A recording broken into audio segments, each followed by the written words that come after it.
I calmly asked my daughter-in-law not to smoke because my lungs were failing. My son snapped, "Shut up, old man, you stink worse than the smoke." And then he slapped me across the face. His wife smirked, raising her wine glass in a toast to my humiliation. The guests laughed. They thought I was just a helpless, sick old man living on their charity. But they forgot one thing.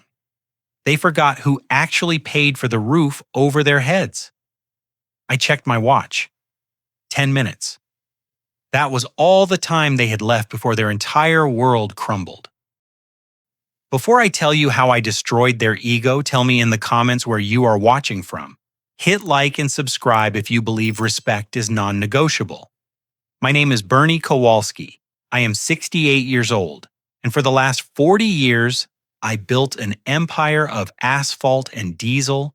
I started as a truck driver, sleeping in cabins and eating diner food, and I ended up owning one of the largest logistics fleets in the Midwest. But looking at me, you would never know it. I wear flannel shirts, I drive a 10-year-old pickup, and I carry an inhaler in my pocket because decades of diesel fumes gave me COPD. I look like a man who has nothing. And that is exactly what I let my son, Brandon, and his wife, Vanessa, believe. It was a Saturday in late August, humid and heavy, the kind of Chicago weather that sits on your chest like a wet blanket. We were in the backyard of the sprawling suburban estate that Brandon called his own. It was a housewarming party, or rather a coronation. The house was worth $5 million. It had marble floors, a swimming pool, and a kitchen that cost more than my first house. Brandon and Vanessa had invited everyone they wanted to impress. There were bankers, local politicians, and social climbers holding champagne flutes. I stood by the edge of the patio trying to stay out of the way. I felt like a stain on their perfect picture. Vanessa was holding court near the rose bushes. She was 28, beautiful, in a sharp, predatory way, and she was chain smoking. She knew I had chronic obstructive pulmonary disease. She knew that secondhand smoke made my chest feel like it was being squeezed by a vice. But she lit her third cigarette in 20 minutes, took a long drag, and exhaled a thick gray cloud directly toward me. I coughed. It was a wet rattling sound that made a few guests turn their heads in disgust.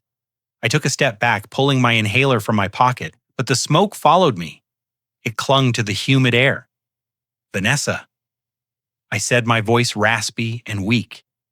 "Please, you know my lungs. Could you maybe smoke on the other side of the patio?" Vanessa turned slowly. She looked at me with eyes that held zero warmth. She flicked the ash from her cigarette, and it landed on the toe of my worn-out work boot. "This is my house, Bernie," she said, her voice loud enough to attract attention. "I will smoke where I want. If you cannot handle it, maybe you should go inside. Or better yet, go back to whatever hole you crawled out of." "You are ruining the vibe." I stood there, gripping my inhaler. "I am not trying to be difficult," I wheezed. "I just need to breathe." She laughed. It was a cold, cruel sound. "Then hold your breath. Honestly, you are just a guest here, a moocher.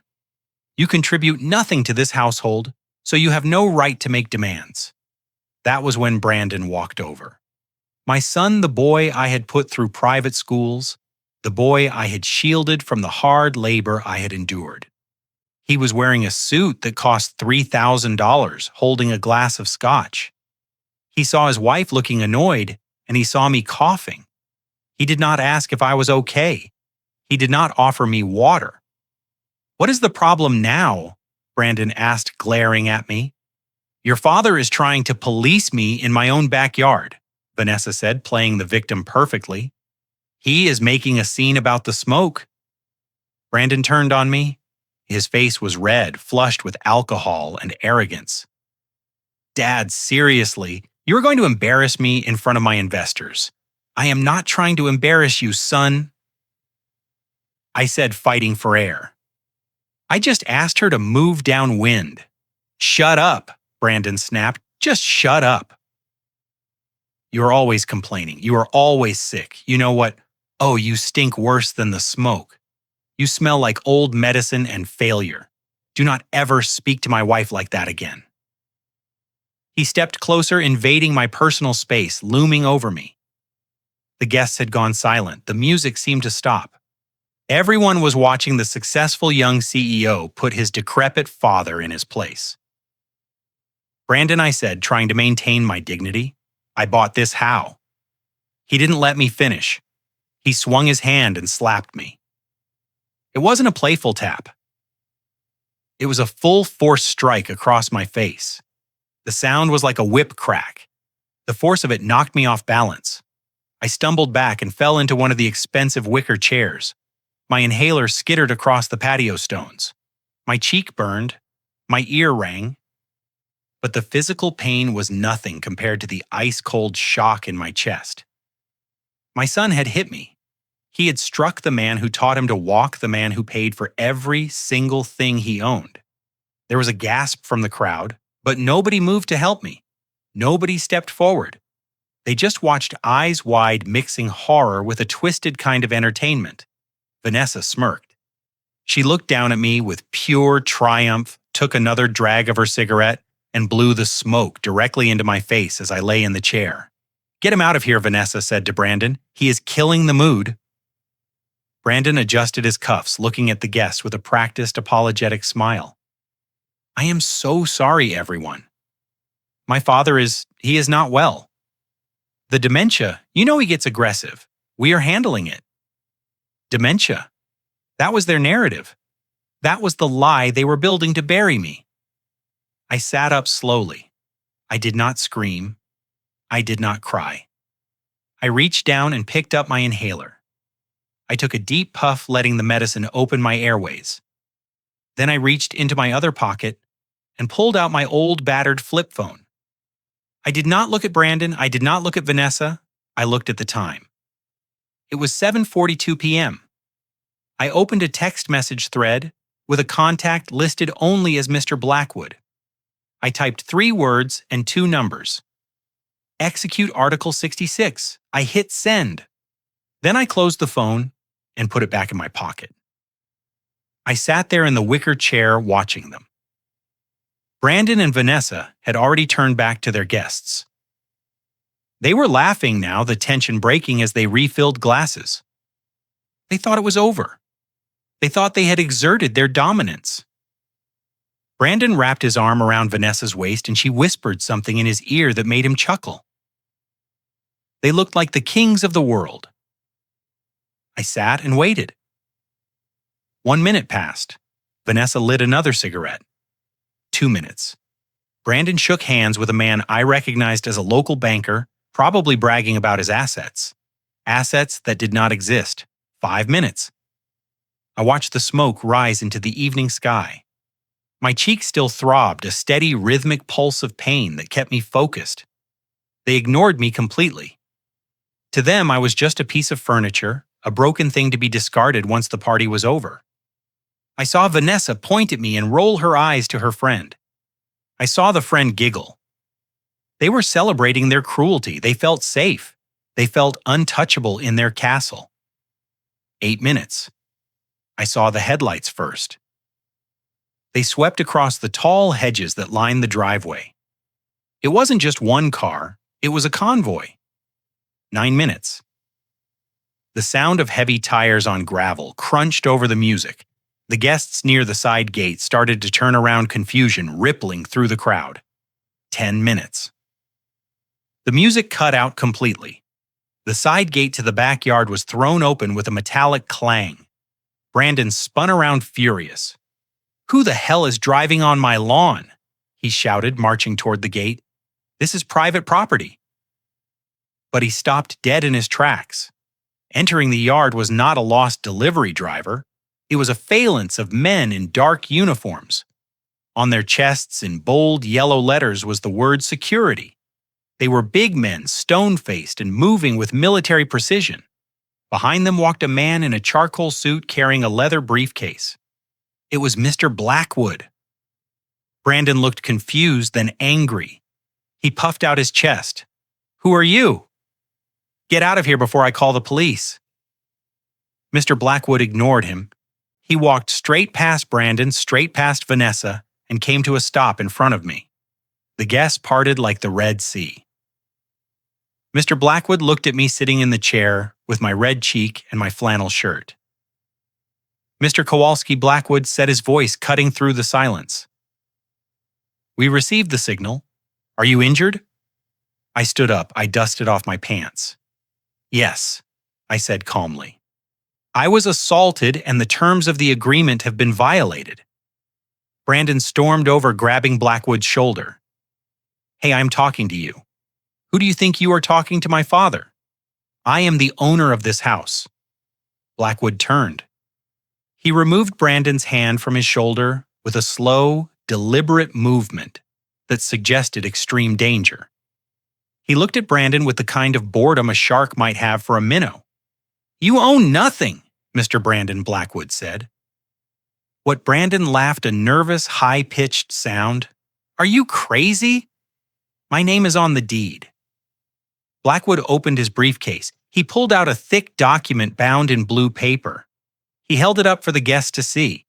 Actually, Blackwood said, his voice projecting across the yard. "This property is held by the Kowalski Family Trust. You and your wife are listed merely as conditional tenants."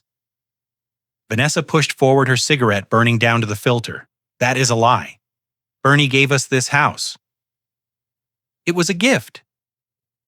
"It was a conditional occupancy agreement," Blackwood corrected her. Clause 14, Section B clearly states that your residency is contingent upon the respectful care and housing of the girder Mr. Bernard Kowalski. He turned a page.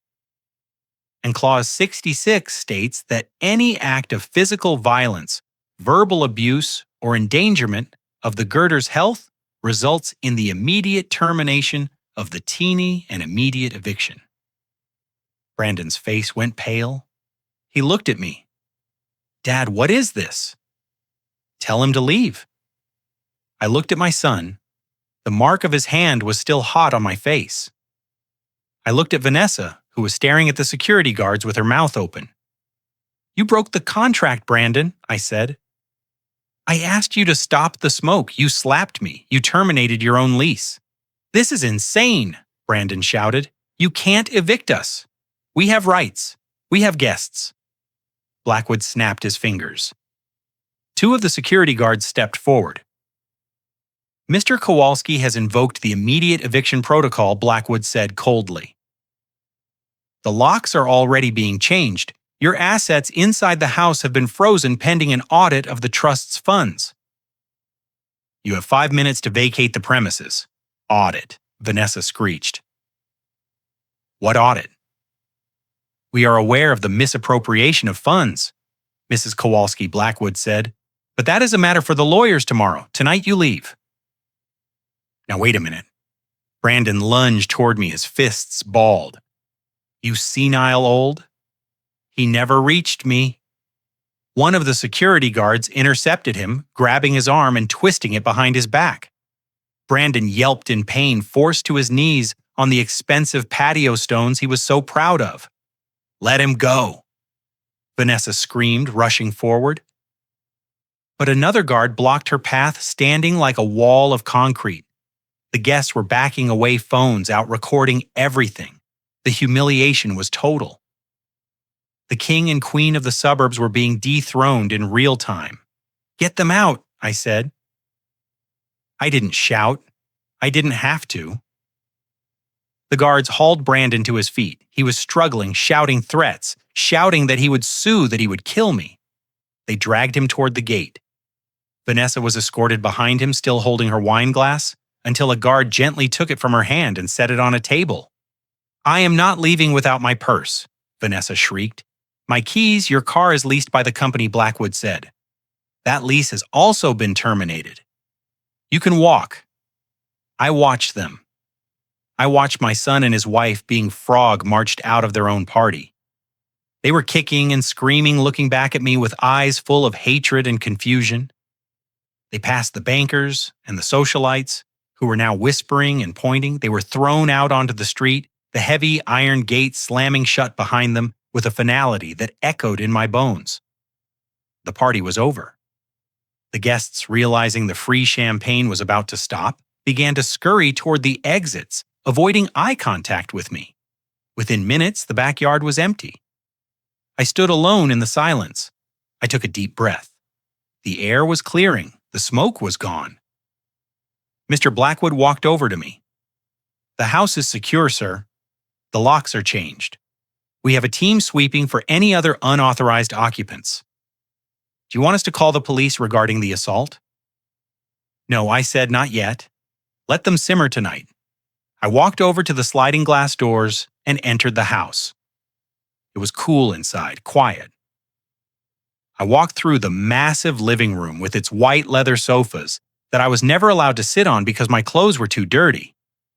I walked into the kitchen with its double islands and professional-grade appliances that Vanessa used to reheat takeout. I sat down in the master armchair at the head of the dining table. It was a chair Brandon always claimed. I sat there alone in the mansion I had paid for, and I felt a strange mixture of sorrow and relief. But I knew this was just the beginning. Brandon and Vanessa were not the type to give up. They were greedy, and now they were desperate. They were out on the street humiliated with no access to their money. They would strike back. I pulled out my phone again. I had a notification from my bank. An attempt had been made to access the corporate account. Access denied. They were already trying. I looked at the security monitor on the wall. I could see them outside the gate. They were standing on the sidewalk shouting into their phones. Brandon was pacing like a caged animal. Vanessa was crying or pretending to cry. Then I saw something that made me sit up straighter. A police cruiser pulled up to the curb. Brandon ran toward it, waving his arms. He was pointing at the house. He was pointing at the gate. I zoomed in on the camera. I could see Brandon's face. He was not looking scared anymore. He was looking vindictive. He was talking fast to the officer. Mr. Blackwood came into the room. "Sir, the police are at the gate. Your son is claiming illegal eviction." "Let them in," I said. But then I saw Vanessa step forward. She pushed Brandon aside and spoke to the police officer. She was gesturing wildly, pointing at her own face, then pointing at the house. She was putting on a performance. Blackwood's phone buzzed. He looked at it and frowned. "Sir, we have a problem." "What is it?" I asked. "The officer is requesting entry. Your daughter-in-law is claiming domestic abuse. She is claiming you attacked her. She says you are mentally unstable and a danger to yourself and others. She is demanding an involuntary psychiatric hold." I looked at the screen. Vanessa was wiping fake tears from her eyes. She was playing the victim card, the only card she had left. She knew that if she could get me committed, if she could get me declared incompetent, the power of attorney she had tried to get me to sign months ago might act as a foothold. They were not just trying to get back in the house. They were trying to lock me away. "Let them in," I said again, standing up. Blackwood looked concerned. "Sir, if they have a compelling story, I have something better," I said. I reached into my pocket and pulled out a small black USB drive. "I have the truth." I walked to the front door as the police pounded on it. I opened it. The officer stood there, hand on his holster. Brandon and Vanessa stood behind him, smirking. They thought they had found a loophole. They thought they could use the law against me. "Mr. Kowalski," the officer asked, "we have a report of a disturbance." Officer Vanessa sobbed, pushing forward. "He is crazy. He attacked us. He thinks he owns the house. He needs help." I looked at Vanessa. I looked at the smear of mascara running down her cheek. "You really want to do this?" I asked her quietly. She leaned in, her voice dropping to a whisper so only I could hear. "We're going to bury you in a nursing home, old man. And we are going to take everything." I smiled. It was the first time I had smiled all night. "Officer," I said, "before you take anyone anywhere, I think you should see the security footage from the patio. And while you are at it, you might want to look at this medical file." I held up a folder Blackwood handed me. "What is that?" Brandon asked, his smirk faltering. This, I said, is the evidence that your wife is not a registered nurse anymore. And this, I held up a second paper, is the toxicology report from my blood test yesterday. Vanessa's face went white. You thought I didn't know I asked her? You thought I didn't know what you were putting in my soup? The officer looked from me to Vanessa. Her confidence evaporated. This is just the beginning, I told them. Run. But they didn't run. They froze. And that was when I knew the real war had just started. The neon sign outside the motel buzzed with a dying flicker, casting a sickly red glow into the cramped room. It smelled of stale tobacco and mildew, a stark and brutal contrast to the Italian marble floors and fresh roses of the mansion they had been standing in just 2 hours ago. Brandon paced the stained carpet like a caged animal, kicking the cheap particle board furniture. His $3,000 suit now looking out of place and ridiculous in the dim light. He was screaming at the walls, cursing my name, and shouting about his inheritance, his rights, and how I had humiliated him in front of the city elite. He was a man who had lost his kingdom, and he was looking for anything to break. But Vanessa was not screaming. She sat on the edge of the sagging mattress, staring at her reflection in the cracked mirror above the dresser. She was not panicking, she was calculating. The shock of the eviction had worn off, replaced by a cold, serpentine-focused rage. She knew that legally they were cornered. The trust documents were ironclad, and the assault was on video. In a court of law, they would lose. But Vanessa knew that the court of public opinion did not require evidence. It only required a good story and a tearful face. She pulled out her phone. Her eyes were dry and hard like flint. But I knew exactly what she was capable of. She had been a nurse once before she was stripped of her license for theft, and she knew how to play the part of the caregiver. She reached up and roughed up her hair, pulling strands loose until she looked frazzled. She rubbed her eyes vigorously until they were red and puffy. She even tore a small rip in the collar of her blouse. It was a transformation. In seconds, the arrogant socialite vanished, and a terrified, exhausted victim appeared. Brandon stopped pacing. He looked at her confused. "What are you doing, Vanessa?" She didn't answer him. She just held up a finger, silencing him. She opened a live stream app on her phone, the one where she had thousands of followers who envied her lifestyle. She took a deep, shaky breath and hit the record button. "Hey guys," she whispered, her voice trembling perfectly. "I know I usually post happy things. I know you guys are used to seeing our parties and our life, but I cannot hide it anymore. I just cannot." She paused, wiping a fake tear from her cheek. The viewer count started to tick up rapidly. People love a tragedy, especially when it involves the rich and beautiful falling apart. "Tonight was supposed to be our housewarming," she continued, her voice breaking. But it turned into a nightmare. "You guys know Brandon's dad, Bernie, right? We have been taking care of him for years. We built that house for him. We wanted him to be safe. But the dementia, it is getting so bad." She looked at Brandon and gestured for him to come into the frame. He hesitated, but then he understood. He sat next to her, slumping his shoulders, adopting the look of a defeated son. "He does not know who he is anymore," Vanessa told the camera. "He gets so confused. And tonight he snapped. He got violent. He started screaming that he owned everything. He hit Brandon." She turned the camera slightly to show a small scratch on Brandon's neck, probably from his own collar. "See what he did? And then he kicked us out. He called these men these security guards he hired in his paranoia, and he threw us out on the street. We are in a motel right now because we are scared to go back. We are scared of what he might do." The comments began to fly up the screen. "Poor you. That is horrible. Dementia is so hard. Stay safe." Vanessa leaned into the camera, her voice dropping to a conspiratorial whisper. "But that isn't the worst part, guys.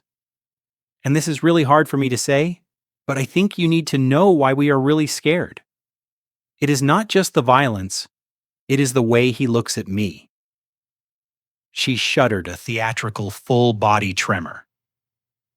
When Brandon is at work, Bernie would come into my room. He would say things, disgusting things. He would try to touch me, and when I told him to stop, he would just laugh and say he paid for me. He thinks because he has money, he can do whatever he wants to me. That was the spark that lit the fire. The internet mob does not wait for facts. They heard a young woman claiming harassment. They heard a story of a rich, powerful old man preying on his daughter-in-law. The comments shifted from sympathy to outrage. Call the police. Lock him up. He is a predator. Vanessa watched the comments roll in, and a tiny, satisfied glint appeared in her eyes, masked by her fake sobbing. We tried to get him help, she said. We tried to get doctors involved, but he is so manipulative. He hides it so well when strangers are around. But tonight we are done protecting him. We are done being victims. We just want to be safe. Please, guys, just pray for us. And if you see him, do not approach him. He is dangerous. She ended the stream. The moment the camera cut off, her posture straightened. The tears vanished instantly as if a faucet had been turned off. She looked at Brandon and smiled a smile that would freeze hell over. There, she said, her voice steady and cold. By tomorrow morning, he won't be able to show his face in public without someone spitting on him. Brandon looked at his wife with a mixture of fear and admiration. You said he touched you. That is a heavy accusation, Van. It is our word against his, she said, shrugging. And who is the world going to believe? The crying girl in a cheap motel or the angry old man alone in a mansion? We just destroyed his reputation? Brandon? And once the public hates him, the police will have to act. We're not just going to get the house back. We are going to put him in a psych ward where he belongs.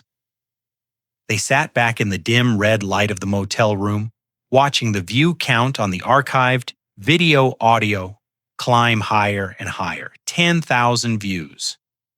50,000. It was spreading like a virus. They thought they had launched a nuclear strike. They thought they had won the narrative war. They had no idea that by going public, they had just exposed themselves to a scrutiny they could not survive. They had lit a fire, yes, but they didn't realize the wind was blowing back in their direction.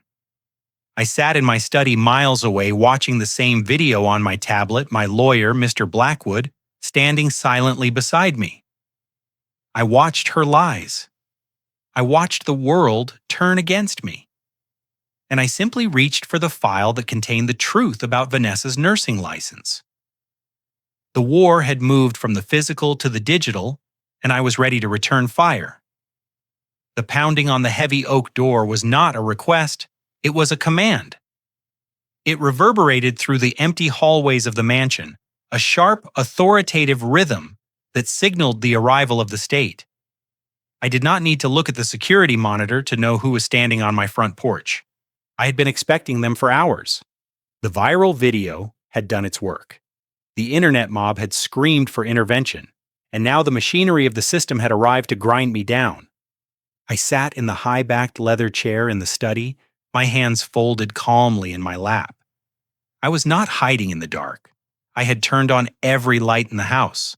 I was not wearing stained pajamas or looking like the confused, disheveled predator Vanessa had painted me to be. I was wearing a crisp button-down shirt and trousers freshly shaved. My inhaler sitting neatly on the side table next to a glass of water. I took a slow, deep breath, steadying my lungs against the chronic tightness that was my constant companion. The pounding came again louder this time. Police open up. I stood up slowly using the armrest for leverage and walked to the foyer. I unlocked the deadbolt and pulled the door open. The humidity of the night rushed in, clashing with the cool air of the house. 3 people stood there, 2 police officers, their hands resting near their belts, their postures tense and ready for a struggle.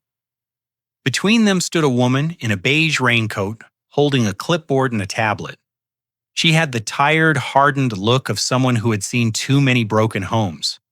Adult Protective Services. "Mr. Bernard Kowalski?" the woman asked. Her voice was firm, projecting a tone of authority meant to subdue a confused mind. "I am Bernie Kowalski," I said, my voice steady and low. "Please come in. You are letting the bugs in." The officers exchanged a glance. They had clearly been briefed to expect a raving lunatic, a man swinging a cane, or screaming obscenities. Instead, they found an old man inviting them into a foyer that was cleaner than a hospital. They stepped inside the woman, leading the way.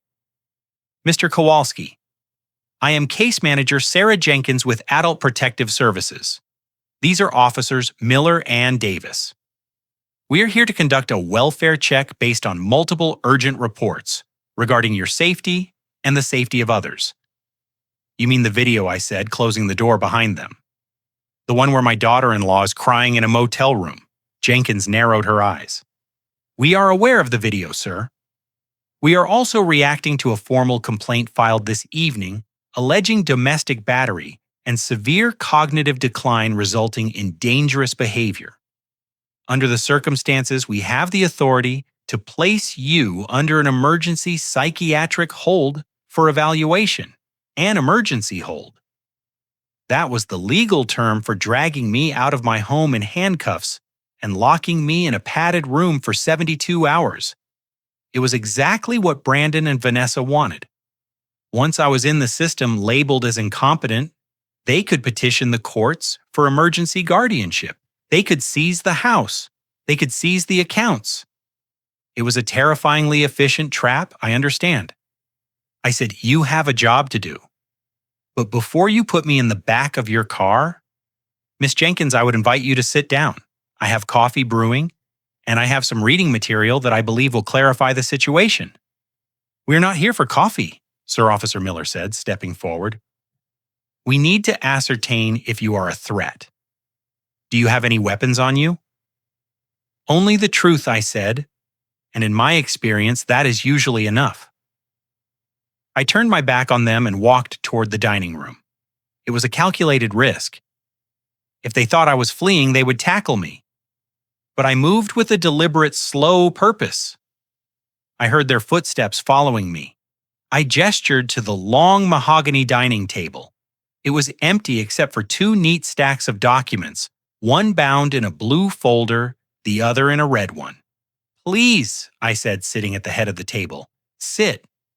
Miss Jenkins hesitated, then sat. The officers remained standing, flanking her. "Mr. Kowalski." Jenkins started her tone, softening just a fraction. "The allegations are serious. We have reports that you don't know what year it is, that you hallucinate that you attacked your son. It is near 24. I said the current president is in his first term. Yesterday, the S&P 500 closed down 2 points, and I did not attack my son. I evicted a tenant who physically assaulted me." I slid the blue folder across the polished wood. It stopped directly in front of Miss Jenkins. "Open it," I said. She opened the folder. Her eyes scanned the first page.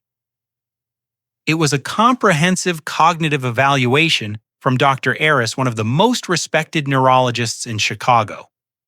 It was dated just 3 days prior. "I have COPD," I told them. "My lungs are dying. My brain is not. I knew my son was maneuvering to have me declared incompetent months ago." He started asking questions about my memory. He started moving my keys to make me think I was losing them, so I took the liberty of getting tested voluntarily. Jenkins read the summary. "Patient exhibits above average cognitive function for his age group. No signs of dementia, Alzheimer's, or cognitive decline. Reasoning and memory faculties are intact." She looked up at me, confusion replacing her professional mask. "This report is brand new." "I like to be prepared," I said. "My son says I am crazy. That report says I am sharper than he is. But that is only half the story. You are here because you believe I am a danger to women. You believe the tearful story of my daughter-in-law, Vanessa. She claims you harassed her, Jenkins said quietly. She claims you are a predator. She claims a lot of things I said. Vanessa is a very convincing storyteller. It is a skill sheeted in her previous career. I slid the red folder across the table. What is this? Jenkins asked. That I said leaning forward is the reason Vanessa Kowalski is no longer a registered nurse in the state of Illinois. It is a public record, though she went to great lengths to have it sealed. My lawyer, however, is very good at unsealing things. Jenkins flipped open the red folder. The officers leaned in to look.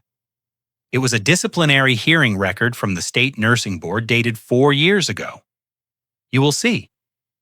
I narrated as they read that Vanessa didn't lose her license because of a clerical error. She didn't lose it for incompetence. She was stripped of her license and barred from practice for the systematic theft of narcotics from hospice patients. Fentanyl morphine. She was stealing pain medication from the dying to sell to her friends. The silence in the room was absolute. The hum of the refrigerator in the kitchen seemed deafening. She is a predator, Ms. Jenkins, I said, my voice hardening. She preys on the weak. She preys on the old. She married my son because she thought I was next. She thought I was a quick payday. And when I didn't die fast enough when my lungs kept working, she got impatient. She started poisoning the well. She started projecting her own crimes onto me. Jenkins looked up from the file. Her face was pale. The narrative she had walked in, with the helpless young woman and the monster old man, had just been shattered. She was looking at documented proof that the victim was a woman capable of stealing comfort from the dying. This changes the context. Jenkins admitted, closing the folder. It changes everything, I corrected her. You are here to protect a vulnerable adult. I am that adult. I am being targeted by 2 people who are desperate, broke, and willing to say anything to get control of my assets. That video, that live stream, it wasn't a cry for help. It was a weapon. It was an attempt to use you, the police, and the state as their personal hit squad. Officer Miller shifted his stance. He looked less like a guard and more like a man who realized he had almost made a terrible mistake. Mr. Kowalski, if this is true, if she filed a false police report, she did, I said. And I have the security footage of the assault she claimed happened tonight. It shows my son striking me. It shows me sitting in a chair struggling to breathe while she laughs. Would you like to see it? I didn't wait for an answer. I pulled out my phone and cast the video to the large television mounted on the dining room wall. The grainy night vision footage played out in high definition. The slap, the smoke, blowing the laughter. Miss Jenkins watched the screen, her mouth a tight line. She watched Vanessa smirk. She watched Brandon hit his father. She saw the truth. Turn it off, Jenkins said softly. I clicked the screen off. Mr. Kowalski, Jenkins said, standing up. She looked at me with a new expression. It wasn't pity, it was respect. I apologize for the intrusion. It appears we were given incomplete information. You were lied to, I said. It happens. She is very good at it. We will not be executing the psychiatric hold, she continued. In fact, I will be filing a report regarding the false claims made to my department. Filing a false report of elder abuse is a felony in this state. I know, I said. My lawyer will be in touch with your office in the morning to provide copies of all this evidence. The officers nodded to me as they turned to leave. They looked angry now, but not at me. They were angry at the waste of time, angry at being manipulated. Ms. Jenkins paused at the door. Mr. Kowalski, you should know. Even with this, they won't stop. People like that, when they get cornered, they get dangerous. I am counting on it, I said. She left, closing the heavy door behind her. I locked it. I walked back to the dining room and gathered the files. I had won the battle. I had kept my freedom. But the war was far from over. I had humiliated them publicly, and now I had turned the law against them. They were out there in that cheap motel stewing in their hate. They had no money, no home, and now no credibility. But a cornered rat is the most vicious kind. They would not just go away, they would try something desperate. I picked up my phone and dialed Mr. Blackwood. "It is done," I said. "Now cut off the money every cent. Let's see how much they love each other when the credit cards stop working." The morning sun did not bring relief. It only brought the harsh reality of a hangover and an empty wallet. Brandon left Vanessa in the motel room, her face buried in a pillow to hide the mascara stains and the swelling of her ego. He put on his wrinkled suit, the one that cost $3,000, but now looked like it belonged in a donation bin, and marched out the door. He had a plan. He was going to sue me into oblivion. He was going to find the sharks in the legal world and feed me to them. I sat in my home office watching the notifications on my secure banking app. I knew exactly where he was going. He was heading to the glass tower downtown, the one that housed the offices of Sterling and Associates, the most aggressive litigation firm in Chicago. They were expensive, ruthless, and exactly the kind of people Brandon admired. He walked into their lobby with the swagger of a man who still believed he was the crown prince of a trucking empire. He demanded to see a senior partner. He told the receptionist that this was a matter of urgent corporate restructuring and elder abuse. He used his title Vice President of Kowalsski Freight like a shield. They ushered him into a conference room. I can imagine him sitting there leaning back in the leather chair trying to look powerful, despite the fact that he hadn't showered. He told the lawyer a story of a senile father who had lost his mind and illegally seized assets. He painted himself as the concerned executive trying to save the family business from a madman. The lawyer listened. Lawyers always listen when they smell money. And Brandon smelled like money. Or at least the credit card in his pocket did. "I'll take the case." The lawyer said, "We will file an emergency injunction to freeze your father's assets and contest the eviction. But first we require a retainer $50,000. Brandon didn't blink. He reached into his jacket pocket and pulled out the heavy Platinum American Express card. It was the company card issued to him as the vice president. It had a limit that could buy a small house. He had used it for years to fund his lifestyle, to buy Vanessa jewelry, to pay for his gambling trips to Vegas. He thought it was a bottomless well. He slid the card across the polished mahogany table. "Put it on," that he said with a smirk. "And add a $5,000 rush fee. I want him served by noon." The lawyer smiled and took the card. He walked out of the room to process the payment. I watched the screen on my phone. A red alert popped up. Attempted transaction. Sterling legal. $55,000. Status declined. Reason card canceled. I took a sip of my coffee. I had canceled that card exactly 4 minutes after the security team threw him out of my backyard. In the conference room, the lawyer walked back in. He was not smiling anymore. He placed the card on the table and slid it back to Brandon with 2 fingers as if it were contaminated. "The card was declined, Mr. Kowalski." Brandon laughed a nervous, incredulous sound. "That is impossible. It is a corporate account. Try it again. It must be a chip error." We tried it 3 times, the lawyer said, his voice dropping 20 degrees in temperature. "The issuer states the account has been closed. Do you have another form of payment?" Brandon patted his pockets. He pulled out his personal debit card. He handed it over. 2 minutes later, the lawyer returned. Insufficient funds. The air in the room changed. The shark smelled blood, but it wasn't mine. It was Brandon's. "Mr. Kowalski," the lawyer said, standing up, "we are a billable hour firm. If you cannot provide a retainer, we cannot provide representation. Please leave." "But you don't understand?" Brandon stammered, his face flushing a deep, beet red. "My father locked me out of my accounts. This is temporary. I am the VP of a $10 million company. Just call my finance department. They will authorize a wire transfer." The lawyer looked at his watch. "You have 5 minutes to vacate the building before I call security." Brandon was thrown out onto the sidewalk for the second time in 12 hours. He stood there amidst the morning commuters, furious and confused. He pulled out his phone and dialed the number for the finance director at Kowalsski Freight. He was going to scream at someone. He was going to fire whoever had messed up his credit cards. I have a recording of that call too. "This is Brandon Kowalski," he shouted into the phone. "Why is my card declined? I am at a lawyer's office and I look like an idiot. Fix it now." There was a pause on the line. Then a voice he didn't recognize answered. "Mr. Kowalski, this is Sarah from Human Resources. The finance director is currently in a meeting with the new owners."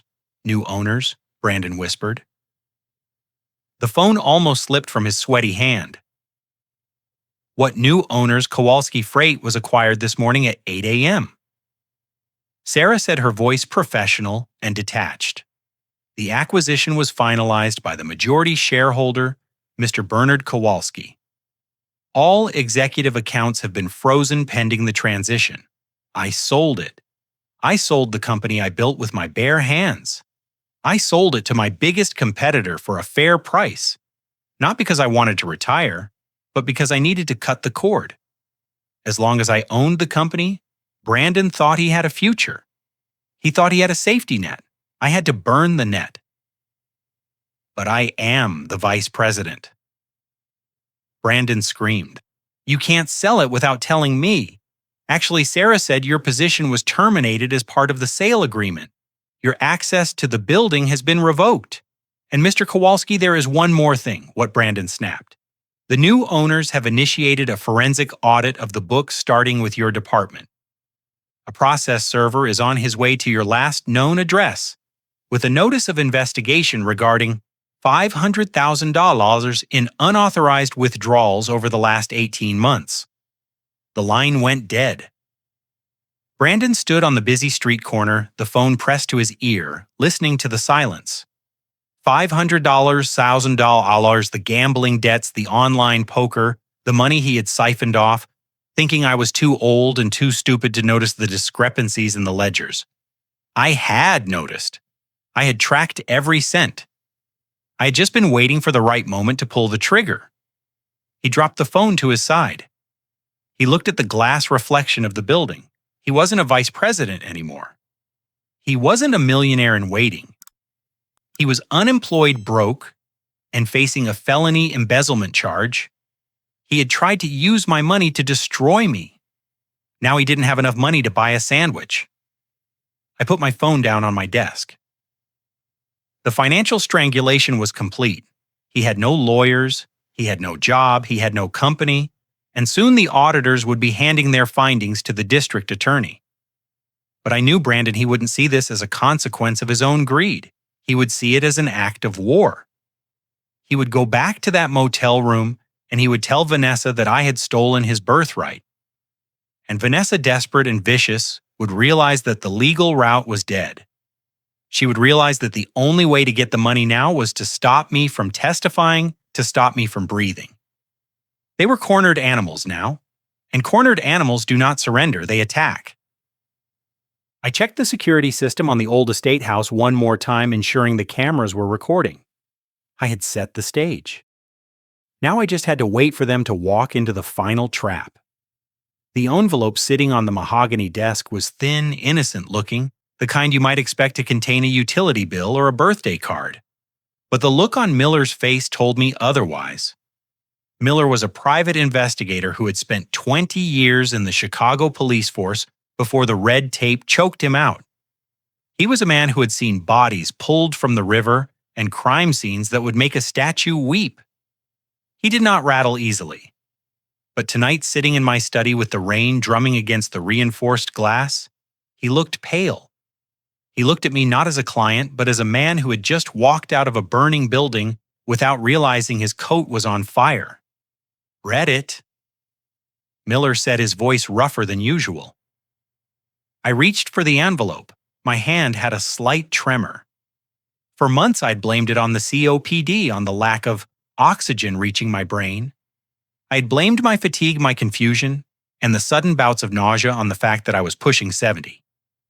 I thought my body was simply giving up a machine worn down by decades of diesel fumes and hard miles. I slid the paper out. It was a toxicology report from a private lab, one that didn't ask questions and delivered results in 24 hours for a premium fee. I scanned the columns of numbers, the medical jargon that usually made my eyes glaze over. But two words jumped out at me, highlighted in yellow by Miller's marker: arsenic, benzoazepines. I put the paper down. The room seemed to tilt slightly, a sensation I had become used to over the last 6 months. I looked at Miller. Arsenic, I asked. Like rat poison, chronic exposure, Miller said. It is not enough to kill you overnight. That would look suspicious. An autopsy would catch a massive dose. No, this is micro, doing just enough to make you sick. Just enough to damage your nerves, mess with your heart rhythm, and simulate the decline of a dying old man. He pointed to the second highlighted word, and the benzo high-grade sedatives, Valium, Xanax, or a cocktail of both. I leaned back in my chair, the leather creaking. The pieces of the puzzle slammed together with a violence that made me nauseous. The memory hit me sharp and clear. It was 3 months ago. I was sitting at the kitchen table in the mansion, gasping for air after a coughing fit. Vanessa was at the stove. She was humming. She played the part of the beautiful daughter-in-law so well back then. She brought me a bowl of soup. It was tomato bisque, rich and creamy. "Here, Bernie," she had said, her voice dripping with that fake sweetness. "I made this special for you. It has herbs for your lungs. Drink it while it is hot." I remembered the taste. It was slightly metallic, a little bitter under the heavy cream and basil. I had complained about it once. "It tastes off, Vanessa," I had said. She had smiled, patting my shoulder. "It is the new medication the doctor gave you, Bernie. It messes with your taste buds. Don't be difficult, just eat. It will help you sleep." And it did help me sleep. I would eat her special soup, and an hour later, the fog would roll in. My limbs would feel heavy. My thoughts would turn to mush. I would lose time. I would wake up in my chair at 3 a.m. in the morning, drooling, unable to remember the evening news. And the next morning, Brandon would look at me with pity and say, "Dad, you were talking to yourself again last night. You didn't recognize us. You are getting worse. They were gaslighting me." But not just with words, they were doing it with chemistry. "She was a nurse," I whispered. She knew exactly what she was doing. Miller nodded grimly. She knew the dosage. She knew how to mask the symptoms behind your COPD. The shortness of breath, the confusion, the weakness. It all looks like natural progression to a lazy doctor. But the blood test doesn't lie, Bernie. You have enough arsenic in your hair follicles to kill a horse if it was given all at once. And the sedatives that explains why you felt crazy. They were drugging you to manufacture the dementia symptoms they needed for the competency hearing. I closed my eyes. The betrayal went deeper than money. It went deeper than the house. This was biological warfare. They were dismantling me cell by cell, turning me into a zombie so they could strip mine my life and the inhaler. I asked, a sudden terrifying thought gripping me. "We tested the residue on the mouthpiece," Miller said. He pulled a small plastic bag from his pocket. It contained my spare inhaler, the one I kept in the kitchen drawer. It tested positive for pulverized sedatives. Every time you tried to breathe, you were inhaling a knockout drug. I stared at the plastic bag. The device that was supposed to save my life was being used to shorten it. "This changes everything," Miller said. "This isn't just elder abuse anymore, Bernie. This is attempted murder. Premeditated, calculated, slow-motion homicide." I stood up. I walked to the window and looked out at the dark grounds of my estate. The anger that had been fueling me, the hot, burning rage, suddenly turned into something else. It turned into ice. Cold, hard, and unbreakable. "They tried to kill me," I said softly. "They didn't just want my money, they wanted me dead." Miller stood up too. We take this to the police now. With the lab report and Vanessa's history of drug theft, they will arrest her tonight." "No," I said. I turned back to him. Miller looked confused. "Bernie, they are poisoning you. If we go to the police now," I said, "Vanessa will claim it was accidental. She will claim I mixed up my own meds. She will claim the arsenic came from contaminated water or food. She is a liar, Miller, and she is good at it. She will create doubt. She will get a lawyer and she might walk away with a slap on the wrist for negligence." I slammed my hand on the desk. I don't want negligence. I want them buried. I want them to face a jury for attempted murder in the first degree. I want life sentences. "So what do?" Miller asked. "We let them think it is working," I said. I picked up the toxicology report and folded it, sliding it into my inner jacket pocket next to my heart. "They are desperate," I continued. "Brandon is broke. Vanessa is exposed. They think I am winning the legal battle, but they also think I am sick. They think the poison is already in my system. They think time is on their side if they can just accelerate the process." I looked at Miller. "I need you to leak something." "Leak what I want you to leak a rumor to Brandon's old contacts. Tell them that the stress of the eviction has caused a rapid decline in my health. Tell them I am bedridden at the old estate house. Tell them I am alone, confused, and rewriting my will tonight to leave everything to a cat shelter because I can't remember my son's name." Miller raised an eyebrow. "You want to bait them?" "I want to give them an opening," I said.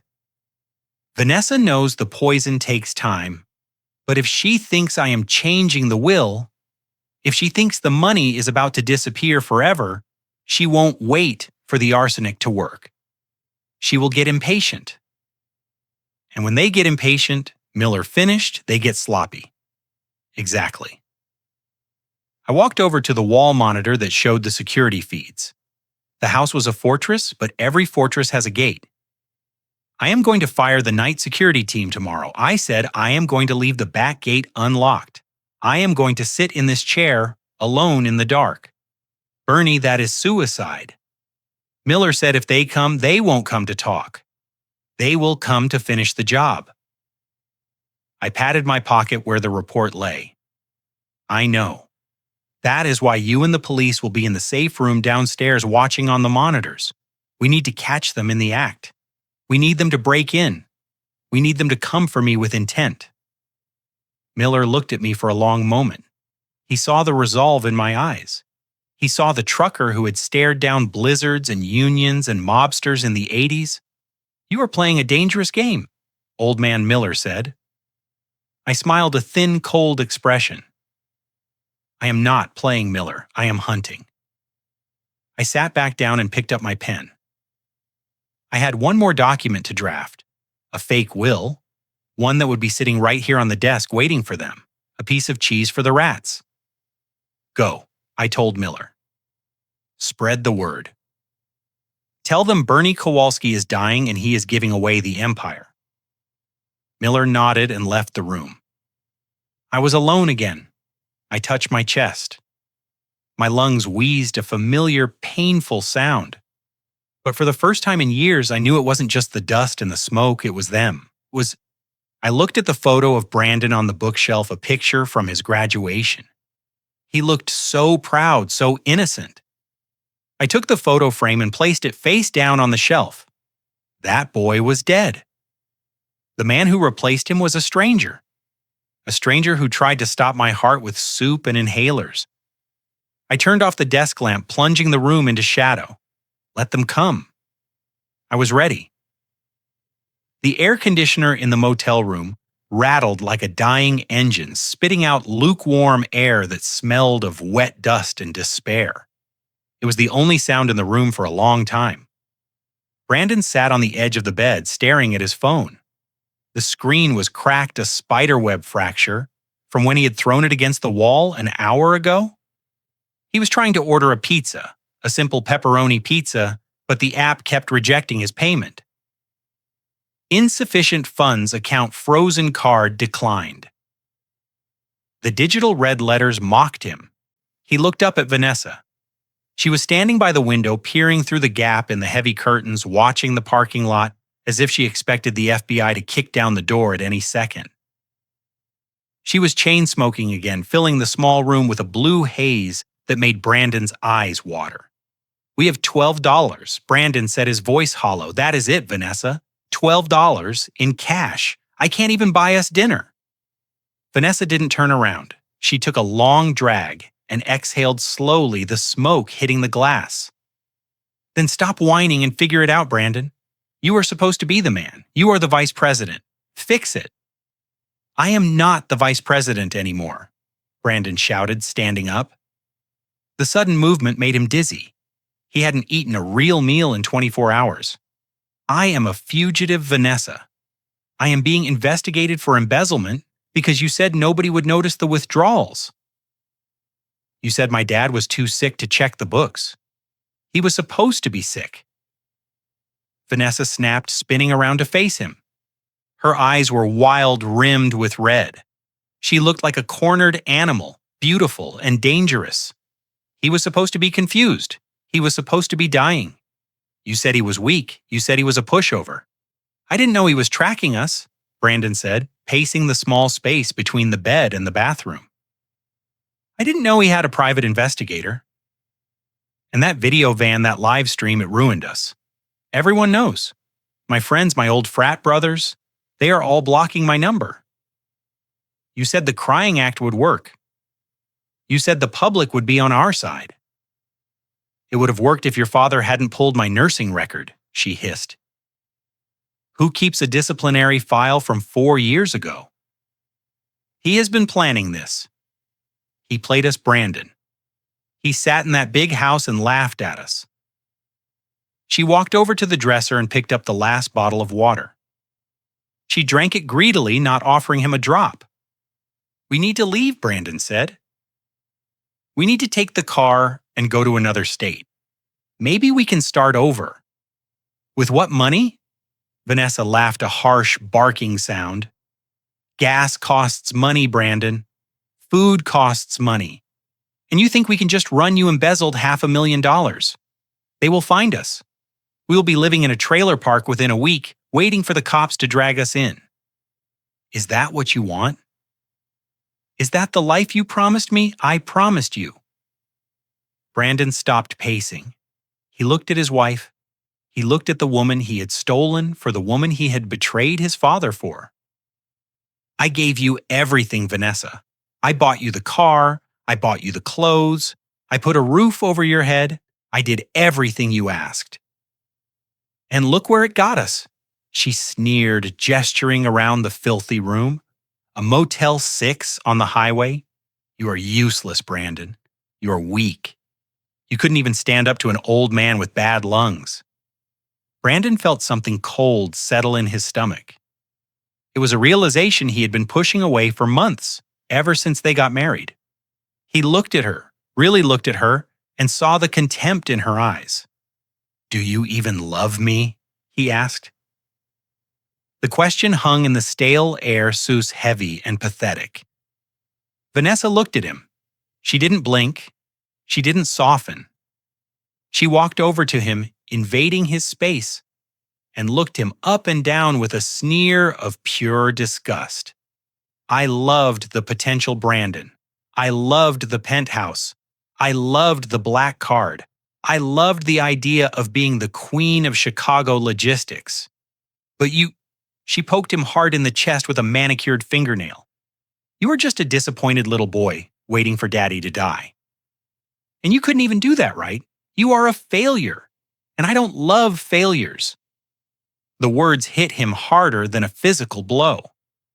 The illusion of their partnership, the U.S. against the world narrative she had spun, shattered instantly. She wasn't his partner. She was a parasite. And he was the host she had sucked dry. "I should go to the police," Brandon whispered. "I should turn myself in. Maybe if I cooperate, if I tell them everything you did with the pills." Vanessa's hand shot out and grabbed his jaw, squeezing tight. Her nails dug into his skin. You say a word, she hissed, her face inches from his. And I will tell them you forced me. I will tell them you beat me. I will tell them the embezzlement was all your idea. And I was just a scared wife doing what she was told. Who do you think they will believe, Brandon, the man who already assaulted his father on camera, or the crying woman? He pulled away from her, stumbling back onto the bed. He was trapped.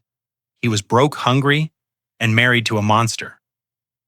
Suddenly, Brandon's phone buzzed. It was a text message. He looked at it expecting another debt collector or a hate message from social media, but it wasn't. It was from a guy named Mike, a former logistics manager at the company, one of the few who hadn't blocked him yet. The text was short. Hey man, just heard the rumor. Your dad is in bad shape. They say the stress caused heart failure. He is at the old estate house bedridden. Heard he is calling lawyers to rewrite the will tonight. He is giving it all to charity. Thought you should know. Brandon stared at the screen, his heart hammered against his ribs. What is it? Vanessa asked, seeing the change in his face. He is dying, Brandon said, his voice trembling. Dad, he is at the old estate. Mike says he is crashing. Vanessa snatched the phone from his hand. She read the text. Her eyes narrowed, scanning the words, processing the information like a computer, rewriting the will, she murmured. Tonight she looked up at Brandon. The contempt was gone, replaced by a frantic, manic energy. This is it, she said. This is our chance. What chance? Brandon asked. He is dying, Van. It is over. No, you idiot. She grabbed his shoulders and shook him. Don't you see the poison is working? It was slower than I thought, but the stress pushed him over the edge. He is dying, but he is not dead yet. And he hasn't signed the new will. So Brandon asked, so if he dies before he signs that new will, you are still the next of kin? Vanessa said, her words tumbling out fast. The trust dissolves. The assets revert to the estate. And you are the only heir. We get everything, Brandon. The money, the properties, everything, but only if he dies tonight. She paced the room, her mind racing. But if he signs that paper, if he gives it to charity, we get nothing. We go to jail. We can't do anything, Brandon said, shaking his head. There is security. There are cameras. Think, Brandon, Vanessa snapped. He is at the old estate house, not the mansion. The old house is secluded, and if he is dying, he is confused. He is weak. She stopped pacing and turned to him. Her face was set in a hard stone mask. We have to go there, she said. Go there to visit him to finish it, she said coldly. We have to make sure he doesn't sign that will. Brandon stared at her. I mean we go there, we break in, and we make sure nature takes its course, she said. Or we help it along. He is alone. He is sick. It would be so easy, Brandon. A pillow, a slip on the stairs, too much medication. Who would question it? He is already dying. You want me to kill him? Brandon whispered. The horror of it finally pierced through his greed. He is my father. He is the man who ruined you, Vanessa shouted.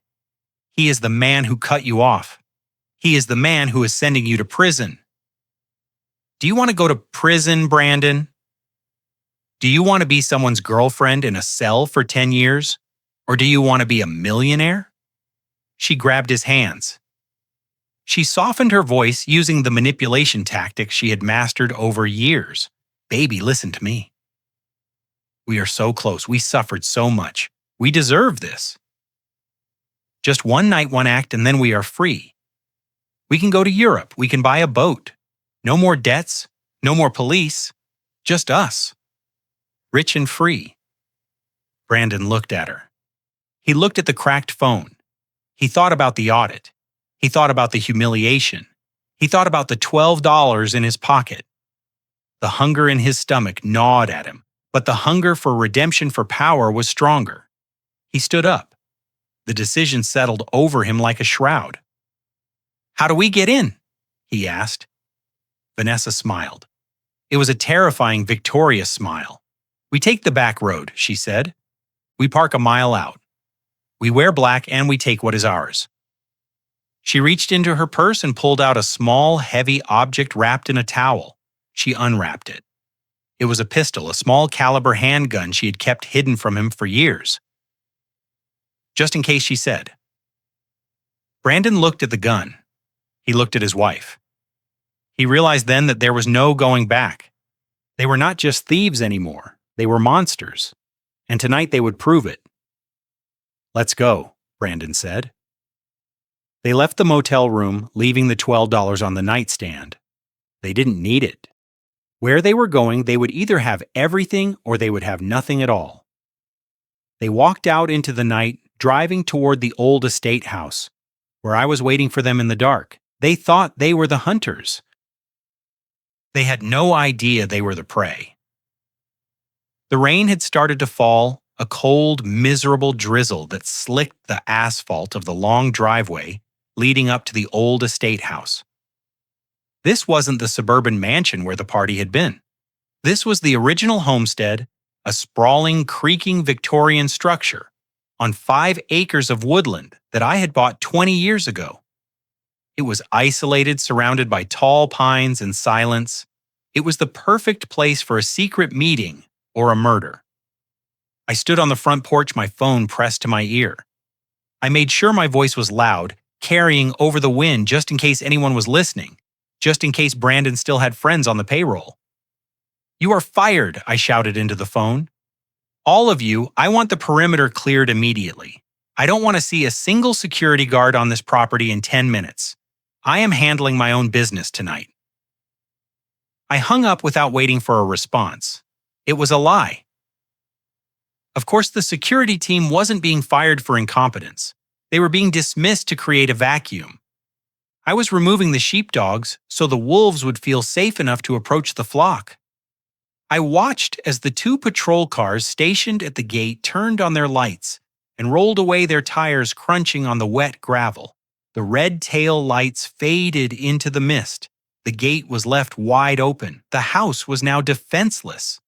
To the outside observer, I was a paranoid, dying old man pushing away his protectors in a fit of dementia-induced rage. To a predator, I was a sitting duck. I turned and walked inside, locking the heavy front door behind me. I didn't turn on the chandeliers. I kept the house dim-lit only by a single desk lamp in the library. I walked into that room, my footsteps echoing on the hardwood floors. The library was set like a stage. I placed the document on the center of the heavy oak desk. It was the fake will I had drafted with Mr. Blackwood earlier that day. The text was large, easily readable from a distance. It explicitly revoked all prior trusts and bequeathed the entire Kowalsski estate to the Chicago Feline Rescue Society. Next to the document, I placed my favorite fountain pen, uncapped, resting on the paper, as if I had just paused to catch my breath. I looked at the scene. It was perfect. It told a story of a man alone making a final, spiteful decision. It was the bait that would force them to act. They couldn't let me pick up that pen again. I checked my watch. 11:15 p.m. They would be coming soon. Desperation makes people drive fast. I left the library, leaving the door slightly ajar. So the light from the desk lamp spilled into the hallway. A beacon in the dark. I walked down the hall to the servants' quarters, opened the door to the wine cellar, and descended the stone steps. The wine cellar was cold, smelling of earth and cork. But I didn't stop there. I went to the back of the room behind the racks of vintage Bordeaux and keyed a code into a hidden panel. A section of the wall slid back silently, revealing the safe room I had installed a decade ago after a kidnapping threat against the company executives. The room was bathed in the cool blue glow of a bank of monitors. Miller was already there, sitting in a swivel chair, his eyes scanning the feeds. Standing behind him were 2 men in tactical gear and Detective Johnson. They were silent, their faces illuminated by the screens. I stepped inside and the wall closed behind me, sealing us in. The air was recycled sterile. It felt like a submarine. "They are coming," I said. Miller nodded without looking away from the screens. We picked up a vehicle turning onto the service road 2 miles out. "Lights off, moving slow." I pulled up a chair and sat next to him. My chest felt tight. The familiar squeeze of the COPD. But I didn't reach for my inhaler. I needed to feel this. I needed to feel the weight of what was about to happen. I looked at the monitors. The high-definition night vision cameras turned the dark grounds into a ghostly green landscape. I could see every tree, every bush, every blade of grass. We waited. The silence in the room was heavy. Detective Johnson checked his sidearm. A small metallic click that sounded like a gunshot in the quiet space. There, Miller whispered.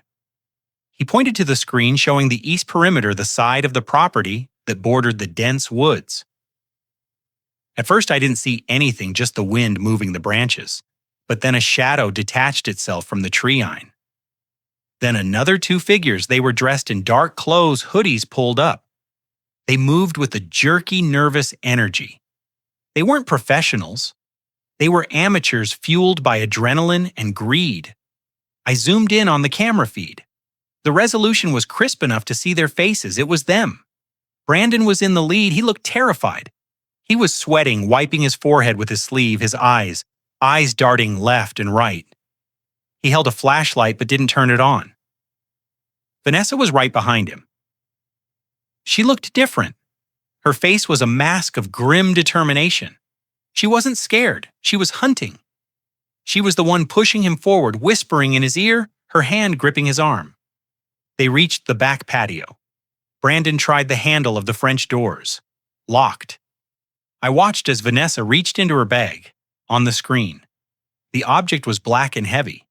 She handed it to Brandon. A glass cutter, a crowbar. No, it was the gun. Miller let out a low breath. "We have a weapon," he said, "for the benefit of the recording. Suspects are armed." This is now an armed intrusion. I felt a cold stone drop into my stomach. Seeing the gun was different than suspecting it. My son was holding a firearm. My son was standing on the porch of the house he grew up in, preparing to shoot his way in to stop me from giving away his inheritance. He hesitated. I could see him shaking. He looked at the gun, then at the door. He was having a moment of doubt. The boy I raised was fighting with the monster he had become. Vanessa didn't give him the chance to choose. She grabbed his wrist, steadying the weapon. She pointed to the glass pane near the lock. She said something to him. I couldn't hear it, but I could read her lips. "Do it, or we are dead." Brandon nodded. He wrapped the gun in a towel she handed him and smashed the butt against the glass. The sound was muffled by the towel and the thick walls of the safe room, but on the audio feed it was a sharp crunch. Glass tinkled onto the floor inside the kitchen. They reached through the hole and unlocked the door. They were in. "They are inside," Detective Johnson said into his radio. "All units hold positions. Let them commit to the interior. We want them deep in the trap." I watched them move through the kitchen, on the interior cameras. They were creeping, guns raised. They weren't looking for valuables. They ignored the silverware, the electronics. They were moving with a single purpose.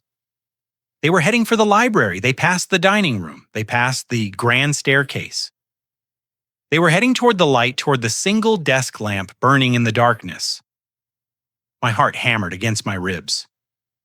I was watching my own murder in real time. If I had been sitting in that chair, if I had been the feeble old man they thought I was, I would be dead in 30 seconds. They reached the hallway outside the library. They stopped. Vanessa peeked around the corner. She saw the empty chair. She saw the document on the desk. She signaled Brandon. They rushed into the room. Brandon went straight to the desk. He grabbed the paper. He read it frantically. I saw his shoulders slump in relief. It wasn't signed. He thought he had made it in time. Vanessa scanned the room. She was looking for me. She checked the corners. She checked behind the heavy curtains. Where is he? I could almost hear her scream. The library was empty. The house was silent. And that was when I reached for the control panel on the console in front of me. Now, Miller asked. Now I said I pressed the button that activated the main display in the library. On the monitor, I saw the 60-inch television mounted above the fireplace flare to life. The sudden light made Brandon and Vanessa jump. They spun around, weapons raised, aiming at the screen, but there was no one on the screen to shoot, just a video file I had prepared. A video file that would tear them apart before the police even touched them. I leaned into the microphone that broadcasted into the library speakers. "Hello, son?" I said. My voice boomed through the empty house, godlike and terrifying. "You're looking for me. But I think you should look at the screen instead." Brandon looked at the ceiling, looking for the source of the voice. Vanessa looked at the TV and the video began to play. The sound of broken glass settling on the hardwood floor was the only noise in the kitchen for a long, terrible second. Then came the heavy thud of a boot stepping through the breach. They were inside. My son and his wife were standing in the home, where I had raised him, not as family members coming for a visit, but as intruders wearing masks of shadow and hate. I watched them on the high-definition monitor in the safe room. The green tint of the night vision camera made them look like ghosts. Brandon was shaking.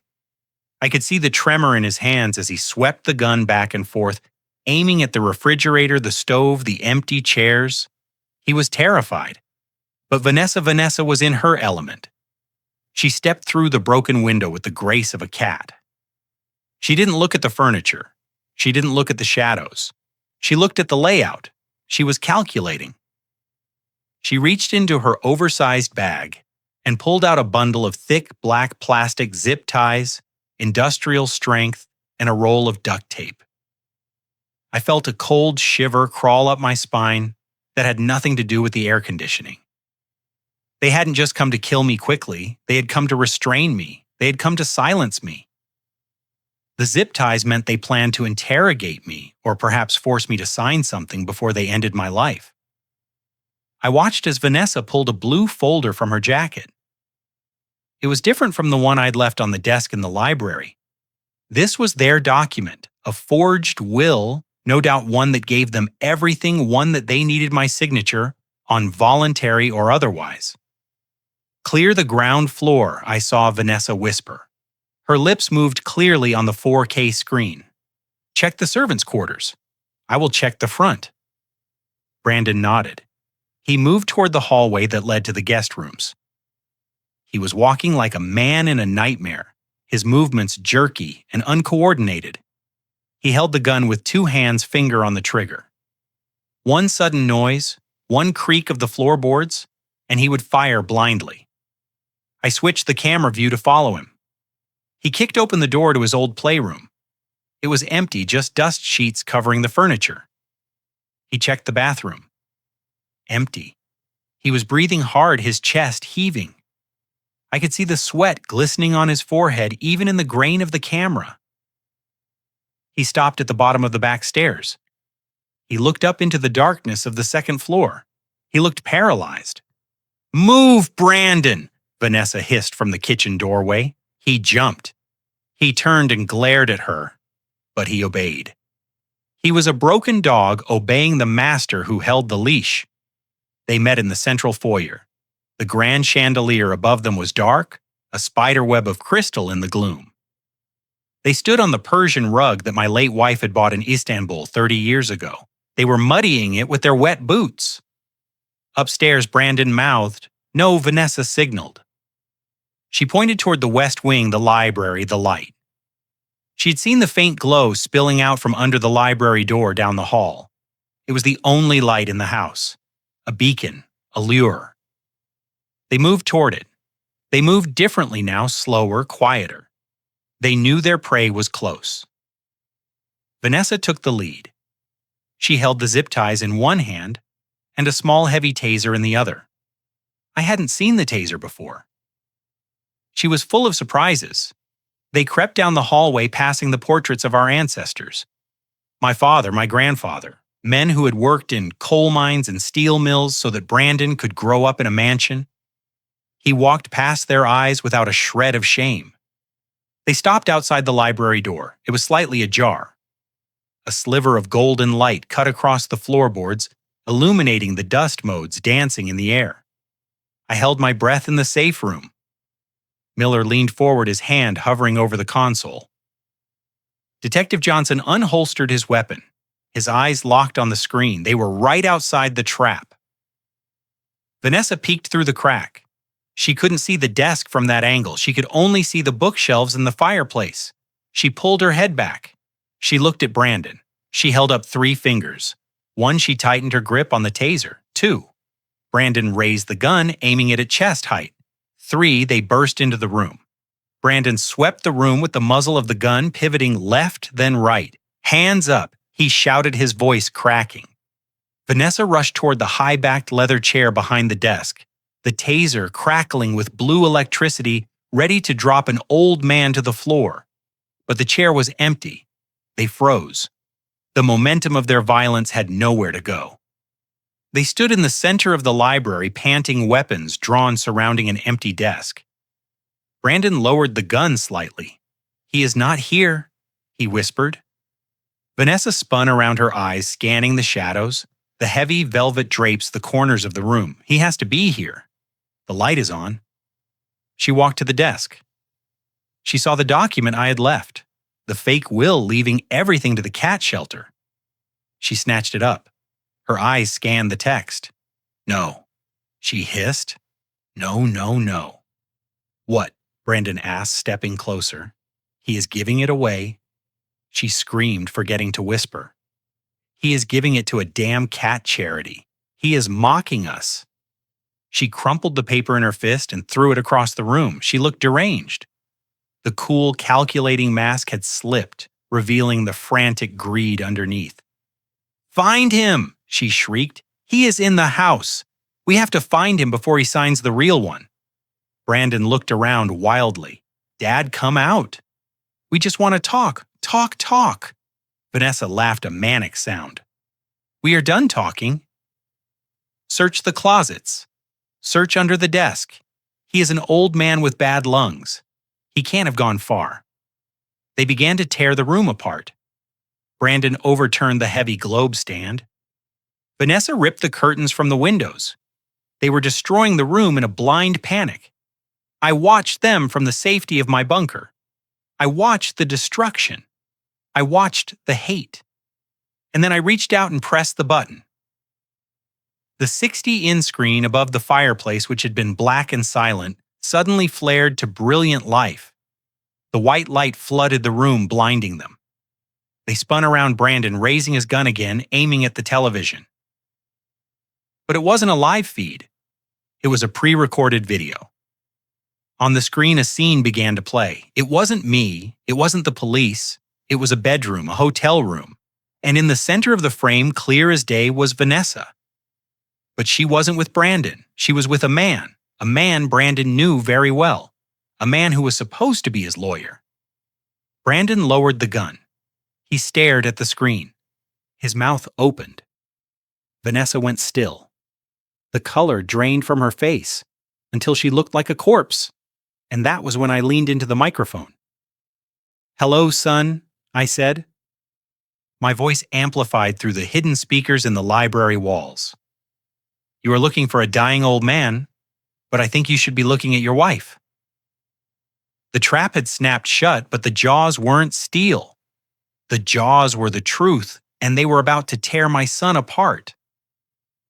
The 60-inch screen commanded the room, a rectangle of blinding white light that slowly resolved into a high-definition nightmare. Brandon stood frozen, the gun hanging limply at his side, his eyes wide and unblinking, reflecting the digital glow. Vanessa was beside him, her mouth opening and closing like a fish on a hook, the taser slipping from her numb fingers to clatter onto the hardwood floor. They weren't looking at me. They weren't looking at a police feed. They were looking at a room they recognized, a room that smelled of betrayal. It was the interior of a luxury suite at the Four Seasons downtown. The timestamp in the corner of the video read 2 weeks ago. I had my investigator Miller place the cameras there after we tracked Vanessa's location data. She wasn't visiting her sick mother. She wasn't shopping for baby clothes. She was meeting with the one man Brandon trusted to handle his legal defense against the audit. She was meeting with Richard, his personal attorney, his college roommate, his best friend. On the screen, the image was crisp. Vanessa was sitting on the edge of the hotel bed, wearing a silk robe that Brandon had bought her for their anniversary. Richard was standing by the window, pouring 2 glasses of champagne. They looked comfortable. They looked like a couple. But it was the audio amplified by the library's surround sound system that tore through the silence of the estate house like a chainsaw. So he really thinks he can beat the audit. Vanessa's voice on the recording was amused. Light, completely devoid of the stress she showed Brandon every day. Richard laughed, handing her a glass. Brandon couldn't beat a parking ticket without help. He is drowning. The books are a mess. He stole way more than $500,000. He is sloppy. Vanessa took a sip of the champagne. I know he is sloppy. He is a useless idiot. That is why I married him. He was supposed to be the easy mark, the bridge to the old man's money. In the library, the real Brandon let out a sound that was half sob, half gasp. He took a step toward the television, as if he could physically stop the words coming out of the speakers. You said he was smart, Richard said on the screen sitting next to her. You said he was going to run the company. I lied, Vanessa said, leaning back. I needed a husband who wouldn't ask questions when I moved money around. I needed a puppet, but now he is just dead weight. Once we get the inheritance, once the old man kicks the bucket, I am filing for divorce. I am taking my half, and I am gone. Richard stroked her hair. And what about the kid? What about the heir to the Kowalsski throne? Vanessa smiled. It was a cold, reptilian smile that I had seen before, but Brandon never had. What heir? She asked. The baby, Richard said. Brandon's kid. Vanessa laughed. She threw her head back and laughed, a sound that echoed hauntingly in the dark library. Richard, honey, do you really think I would let that loser touch me without protection? He thinks it is his. He thinks he is going to be a daddy. It is pathetic. Then whose is it? Richard asked. Vanessa reached out and touched Richard's face. Yours, obviously. The timing is perfect. We take the money. We let Brandon go to jail for the embezzlement, and we raise our kid on a beach in Italy. The video froze there. I paused it on that frame. Vanessa touching Richard's face. The smile of triumph, the confession of paternity fraud, the absolute total annihilation of Brandon's life. The silence in the library was heavy, suffocating. It was broken only by the sound of the rain against the windows and Brandon's ragged breathing. He turned slowly to look at his wife. His face was a mask of shock that was rapidly crumbling into something darker, something primal. He looked like a man who had woken up to find his own skin was burning. Vanessa, he whispered.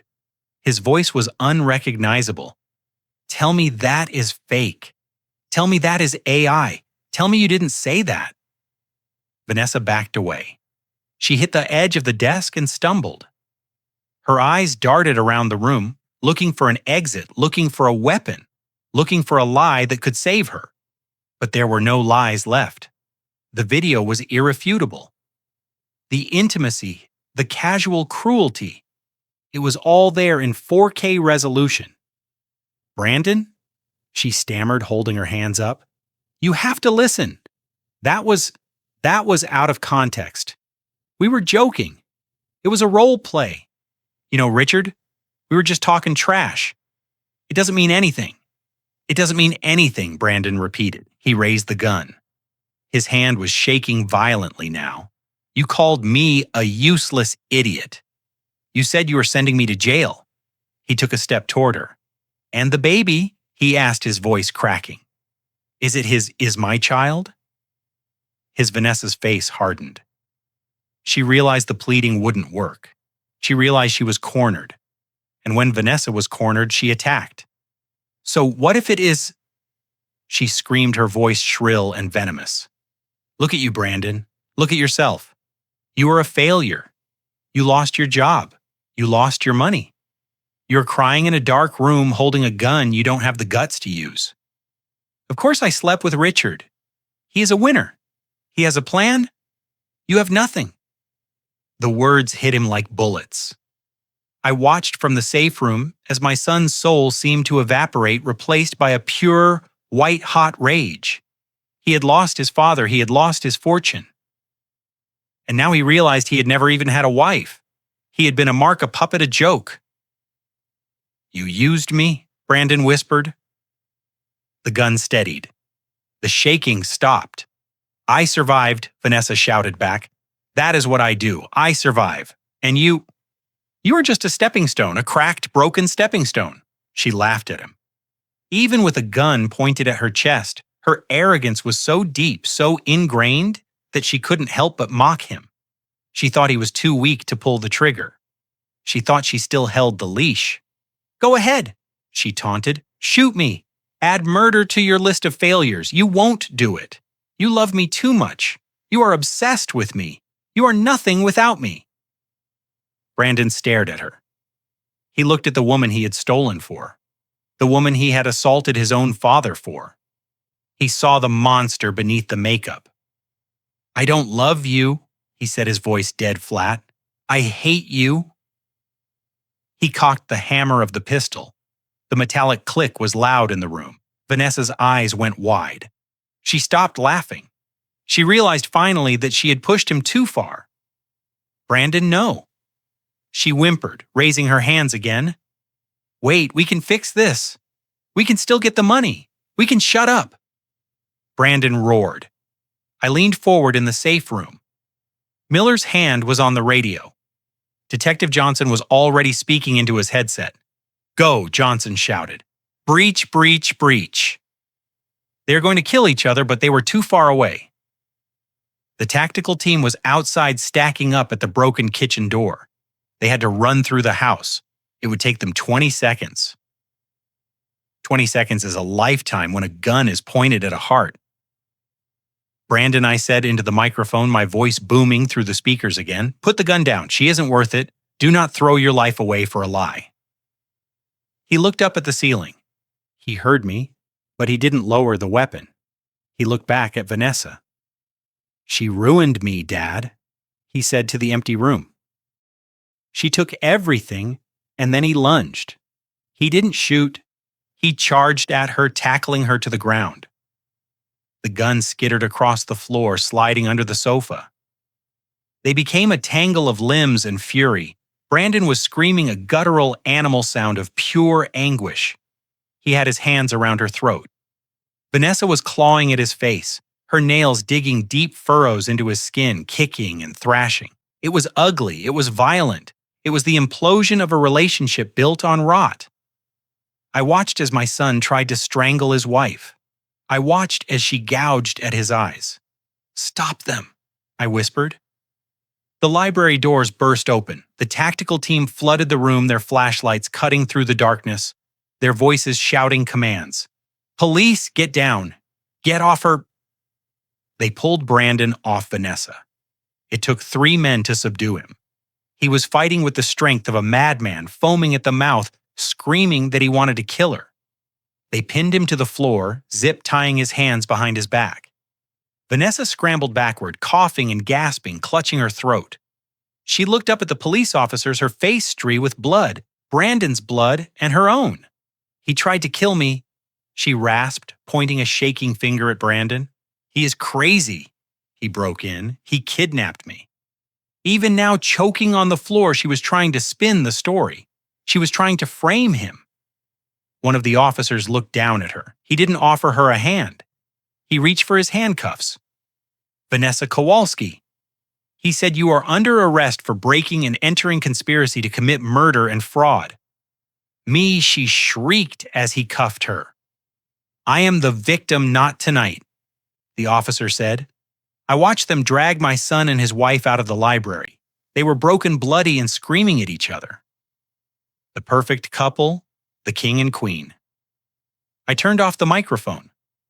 I sat back in my chair in the safe room. The silence returned heavy and final. Miller looked at me. "It is over, Bernie. We got them." I looked at the monitor at the empty library with the overturned furniture and the fake will still lying on the floor. No, I said it is not over. Now comes the hard part. Now I have to bury them. The library smelled of spent gunpowder and copper blood. The air was thick with the heavy, panting breaths of the officers who had wrestled my son to the ground. I watched on the monitor as they hauled Brandon to his feet. He was a ruin of a man. His face was scratched and bleeding where Vanessa's nails had found purchase, his expensive shirt torn to ribbons, his eyes wild and unfocused. He wasn't looking at the police. He was looking at Vanessa, who was slumped against the wall, handcuffed, gasping for air through a bruised throat. The hatred radiating between them was toxic. It was a physical thing denser than the smoke from the flashlights. They had gone into that room as conspirators united by greed. They were leaving it as mortal enemies, bound by nothing but mutual destruction. I stood up in the safe room. My legs felt heavy, not from age, but from the sheer weight of the tragedy. "Let's go," I said to Miller. We left the bunker, the hidden door sliding shut behind us with a hiss.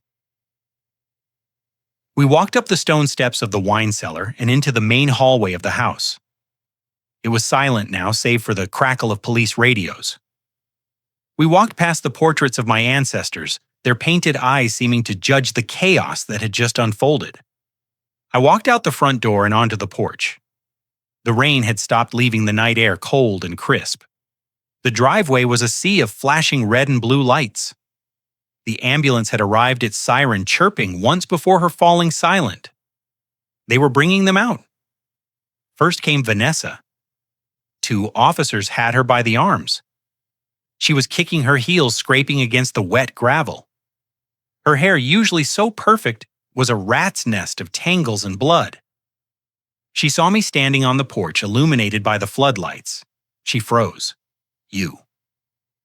She screamed, her voice raw. "You set us up, you sick old bastard. You planned this."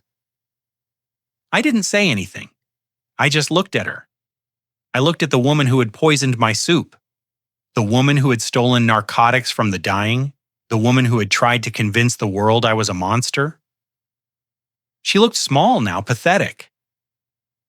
Then came Brandon. He wasn't fighting. He was walking like a dead man, his head hanging low, his feet dragging. He looked up when he reached the bottom of the stairs. He saw me. He stopped. The officers tried to push him forward, but he planted his feet. He stared at me with eyes that were black holes of despair. "Dad?" he whispered. The word was a ghost. I walked down the steps. 1, 2, 3. I stopped on the bottom landing, looking down at them from a height of only a few feet. But it felt like miles. "You told me I was dead," Brandon said, his voice cracking. "You told me to kill you. I told you to make a choice." I corrected him, my voice calm and steady in the night air. "I gave you an open door. I gave you an empty house. I gave you every opportunity to turn around, to go home, to walk away. I pointed at the police car. But you didn't walk away. You broke in. You brought a gun. You brought zip ties. You didn't come here to talk, son. You came here to bury me." Brandon began to weep. It was an ugly, wet sound. "I didn't know. I didn't know about Vanessa. She lied to me. She used me. And you let her. I said you let her because it was easy. You let her because you wanted the money more than you wanted your father. You sold your soul for a penthouse and a paternity lie." Vanessa spat on the ground near my feet. "Don't listen to him, Brandon. He is trying to get in your head. He is the enemy."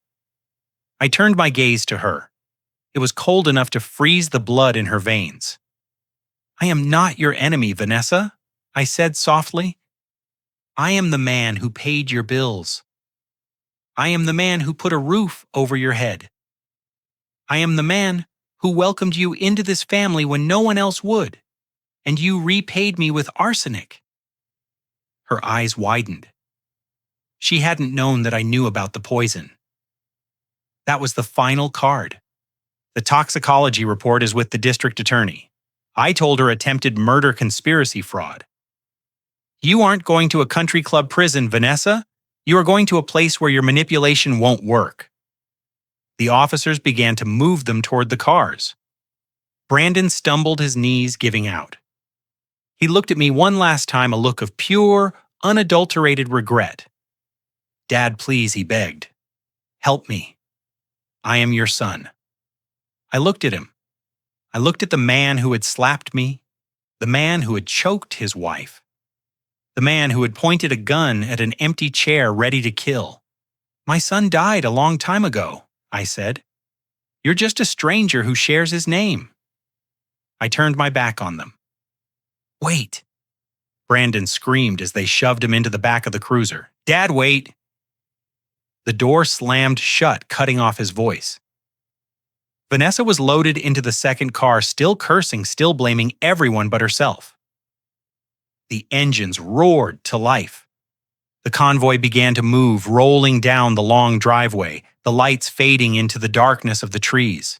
I stood there on the gravel, the damp cold seeping into my bones. Miller walked up beside me. He offered me a cigarette, then remembered my lungs and put it away. "It is done," Miller said. I looked at the empty driveway. I looked at the house that had been a trap and was now a crime scene. They did it to themselves. I said, my voice barely a whisper. I didn't have to lift a finger. I didn't have to pull a trigger, I just had to turn on the lights. I took a deep breath of the night air. It was cold, but it was clean. For the first time in months, I didn't taste the metallic tang of poison. I didn't feel the fog of sedatives.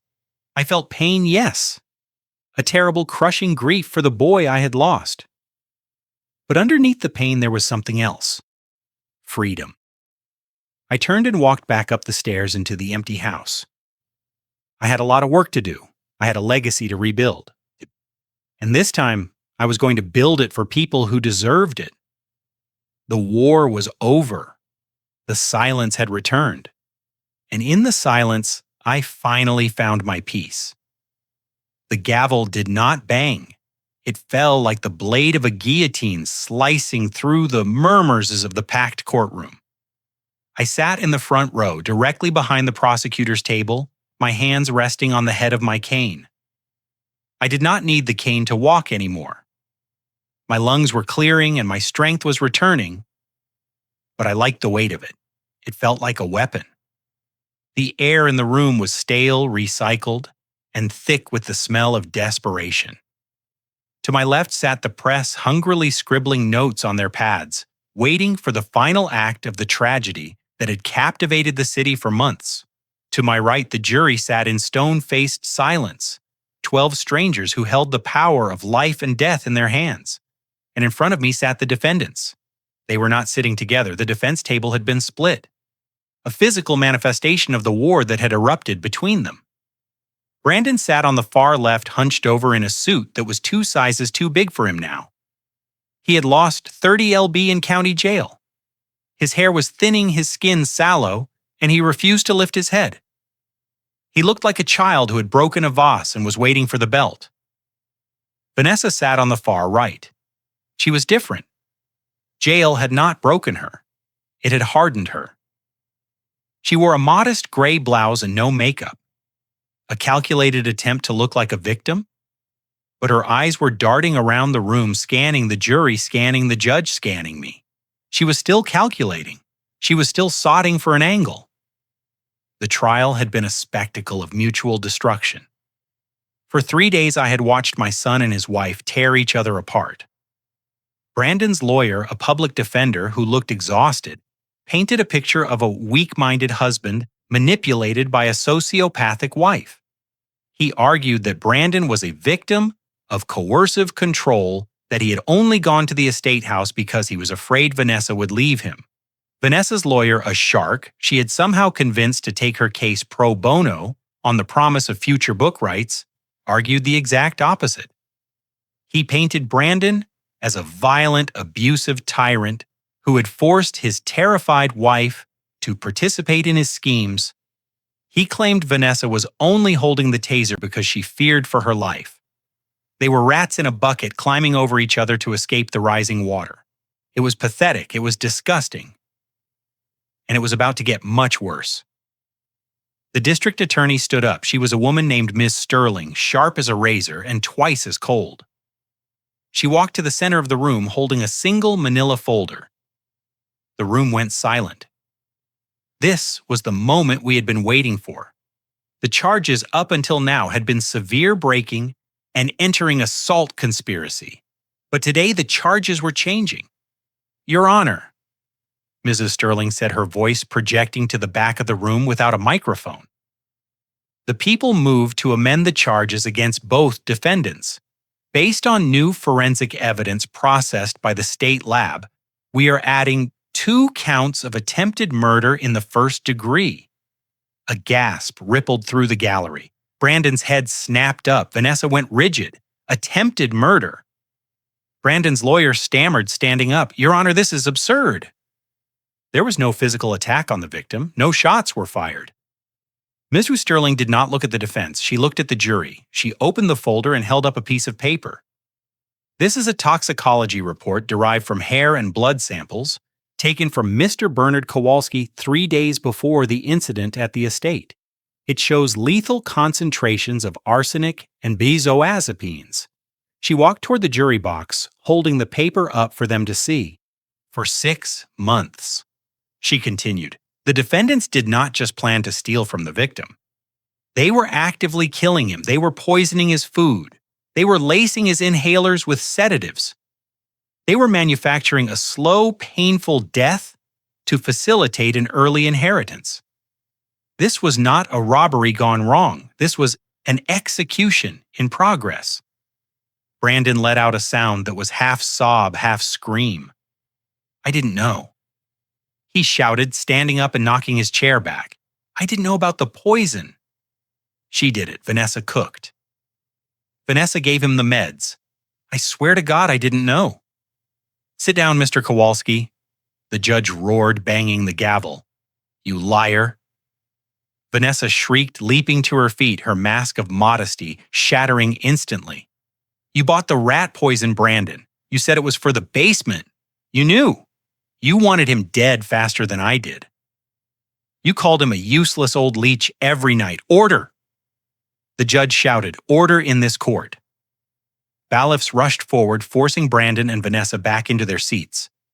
They were screaming at each other now, spewing hate and accusations that only served to tighten the noose around both their necks.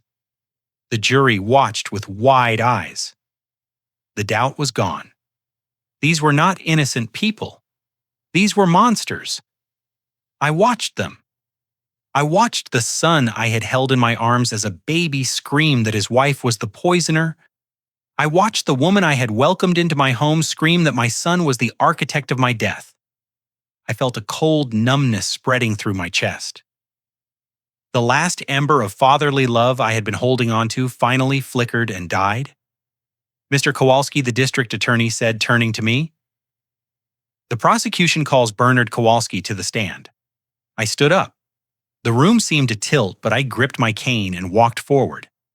The click of the wood against the floor was a steady rhythm. Click, step, click, step. I walked past Brandon. He looked up at me, tears streaming down his face. Dad, he whispered. Please. I did not look at him. I walked past Vanessa.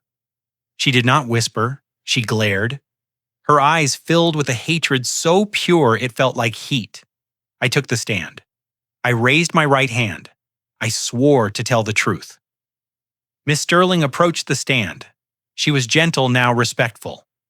Mr. Kowalski, he asked, you heard the defendants arguing just now? You heard your son claim he did not know about the poison. Do you believe him? I looked at the jury. I looked at the 12 men and women who would decide the fate of my family. It does not matter if he knew the name of the poison. I said, my voice raspy but loud. He watched me get sick. He watched me struggle to breathe. He watched me fall asleep at the dinner table.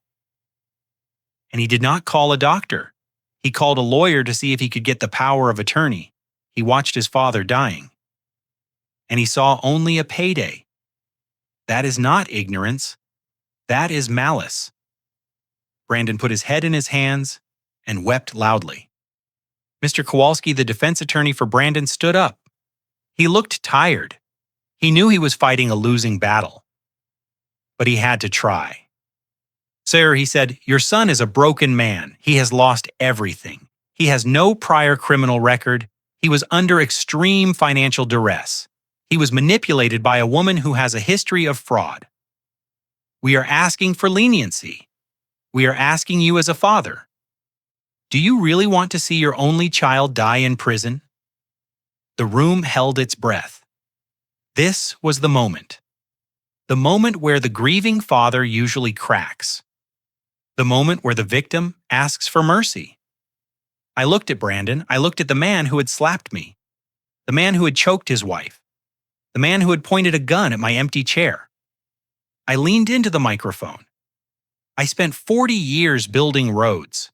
I said, I moved mountains of earth and laid miles of asphalt to connect cities. I built a company from nothing. I worked 18-hour days so that boy could have the best schools, the best clothes, the best life. I thought I was building a future for him. I paused, taking a breath, but I made a mistake. I built the road, but I forgot to teach him how to drive. I gave him the world, but I forgot to teach him the value of it. I created a man who believes he is entitled to everything and responsible for nothing. I looked directly at the judge. Leniency is for mistakes, Your Honor. Leniency is for accidents. What my son did was not a mistake. It was a choice. He chose greed over love. He chose murder over work. He chose to erase me. I turned back to Brandon. His eyes met mine. They were begging. If I ask for leniency now, I continued, I am not saving him. I am enabling him one last time. I am finishing the job of ruining him. He needs to face the consequences of his actions. For the first time in his life, he needs to pay the bill. The defense attorney sat down. He had nothing left to say. Vanessa's lawyer stood up. He didn't even bother with the mercy angle. He tried to attack my character. Mr. Reuploading, Kowalski, isn't it true that you set a trap? Isn't it true you lured them to the house? Isn't it true you are a vindictive man who enjoys punishing his children? I smiled. It was a cold, dry smile. I said, a dinner table counselor, I said. I put out the plates. I lit the candles, but I didn't force them to eat. They came to my house with a gun and zip ties. They came to hunt. The fact that the rabbit had teeth does not make the wolf innocent. The lawyer sat down. Miss Sterling looked at me. No further questions, Your Honor. I stepped down from the stand. I walked back to my seat. I did not look at Brandon as I passed. I could hear him sobbing a low, broken sound that might have broken my heart a year ago. But today it just sounded like noise. The jury was sent out to deliberate. It did not take long. The evidence was overwhelming. The video, the toxicology report, the audio confessions, the spectacle in the courtroom. They returned in 2 hours. Guilty on all counts. Attempted murder in the first degree. Conspiracy fraud, breaking and entering. The judge asked the defendants if they had anything to say before sentencing. Vanessa stood up. She looked at me. I hope you rot in hell, old man. She spat. Brandon could not stand. He remained seated, shaking his head, mumbling, I am sorry, I am sorry, I am sorry. Over and over again like a broken record. The judge looked at them over his spectacles. In all my years on the bench, he said, I have never seen a case of such profound familial betrayal. You bit the hand that fed you, and when that wasn't enough, you tried to cut it off. He sentenced Vanessa to 30 years without the possibility of parole. He sentenced Brandon to 25 years. As the Baifs moved in to take them away, Brandon lunged not at me, but at the air, reaching out as if he could grab the life he had thrown away. "Dad!" he screamed. "Dad, look at me." I stood up. I buttoned my jacket. I turned my back on the court, on the judge, on my son. I walked toward the heavy double doors at the back of the room. Dad Brandon screamed again, his voice fading as he was dragged through the side door into the holding cells. I pushed the doors open and walked out into the hallway. The flashbulbs of the press blinded me for a second, but I kept walking. Miller was waiting for me by the elevators. He didn't say anything. He just nodded. "It is over," I said. Miller pressed the button for the lobby. "It is over, Bernie." We stepped into the elevator. The doors closed, shutting out the noise of the courthouse, shutting out the screams of my son. The silence was heavy, but it was clean. I took a deep breath. My lungs hurt less today. The poison was leaving my system. The cancer of my family had been cut out. I was scarred. I was alone. But I was alive. And for the first time in a long time, the air tasted sweet. The judge cleared his throat, and the sound echoed through the silent courtroom like thunder rolling in the distance. He adjusted his glasses, looking down at the two people who had once been my family. The papers in his hands trembled slightly, not from age, but from the gravity of the decision he was about to finalize. He looked at Vanessa first. She was standing, but she was swaying as if the floor beneath her had turned into the deck of a ship in a storm. "Vanessa Kowalsski." The judge said, his voice devoid of any warmth. "For the crimes of attempted murder, conspiracy, and fraud against a vulnerable elderly person, you are sentenced to 30 years in the state penitentiary. You will not be eligible for parole until you have served at least 85% of your sentence." Vanessa let out a strangled cry. Her legs gave out, and she collapsed into her chair, burying her face in her hands. 30 years. She was 28. She would be an old woman by the time she saw the outside world again. The beauty she had weaponized, the youth she had used as currency. It would all rot away in a concrete cell. She had gambled her life for a fortune she didn't earn, and she had lost everything.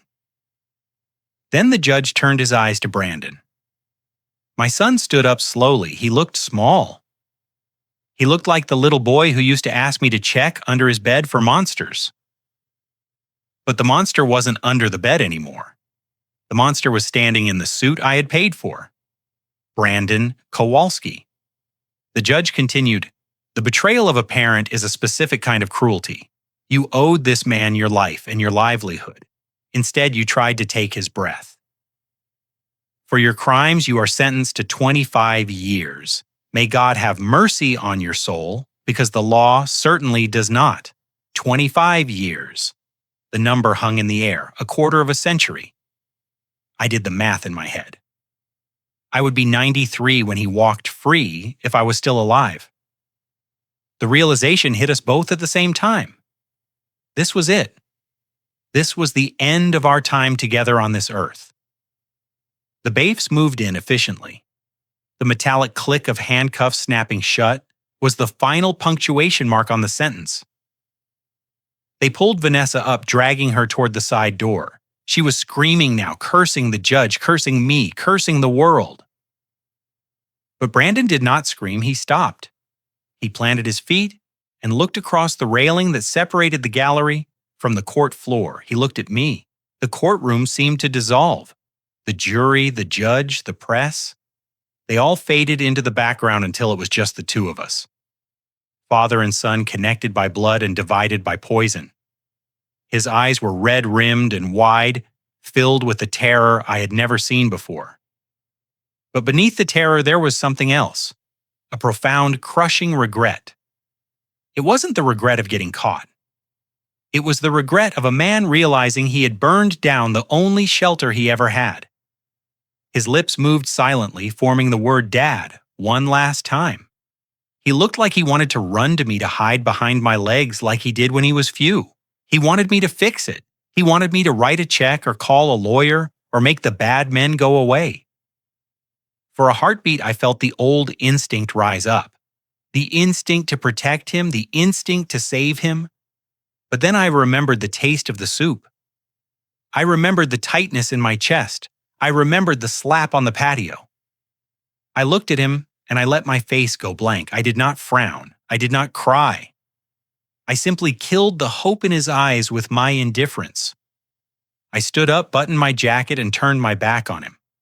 I heard him gasp a sharp intake of breath as if I had hit him. I walked away. I walked down the aisle toward the heavy wooden doors, my cane clicking a steady rhythm on the floor. Behind me, I heard the shuffle of feet and the heavy door to the holding cell slamming shut. I did not look back. I kept walking forward into the light of the hallway, leaving the darkness of my past locked in a cage behind me. The autumn leaves were turning gold along the long driveway of the estate, painting the world in shades of fire and amber. 1 year ago, this road had been a path to a potential execution slick with rain and dread. Today it was paved with fresh asphalt and lined with parked cars, not police cruisers, but beat-up sedans and trucks belonging to the students.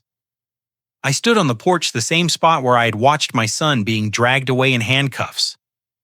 But the silence that had haunted this place was gone. It had been replaced by the hum of diesel engines, the clang of tools on metal, and the shouting of young voices. I took a deep breath. The air was crisp, smelling of pine needles and engine oil. My chest expanded. There was no rattle. There was no wee. The tightness that had been my constant companion for years had loosened its grip. The doctors were amazed. They said my lung function had improved by 20% since the toxins cleared my system. It turned out that a significant part of my disease wasn't the diesel fumes from the 80s. It was the arsenic in my soup. I wasn't dying of old age. I was being murdered by inches. Now I felt lighter. I felt cleaner. I felt like a man who had been given a second lifetime. I walked down the steps, my boots crunching on the gravel. I didn't use the cane today. I left it leaning by the door. I walked toward the converted garage, which was now a state-of-the-art mechanic shop. This was the Kowalsski Trade Initiative. I had taken the money I saved from the leeches, the tuition for Olivia, the allowance for Brandon, the shopping sprees for Vanessa, and I had put it into this. I was teaching kids from the foster system how to fix engines, how to drive rigs, how to build a life with their hands.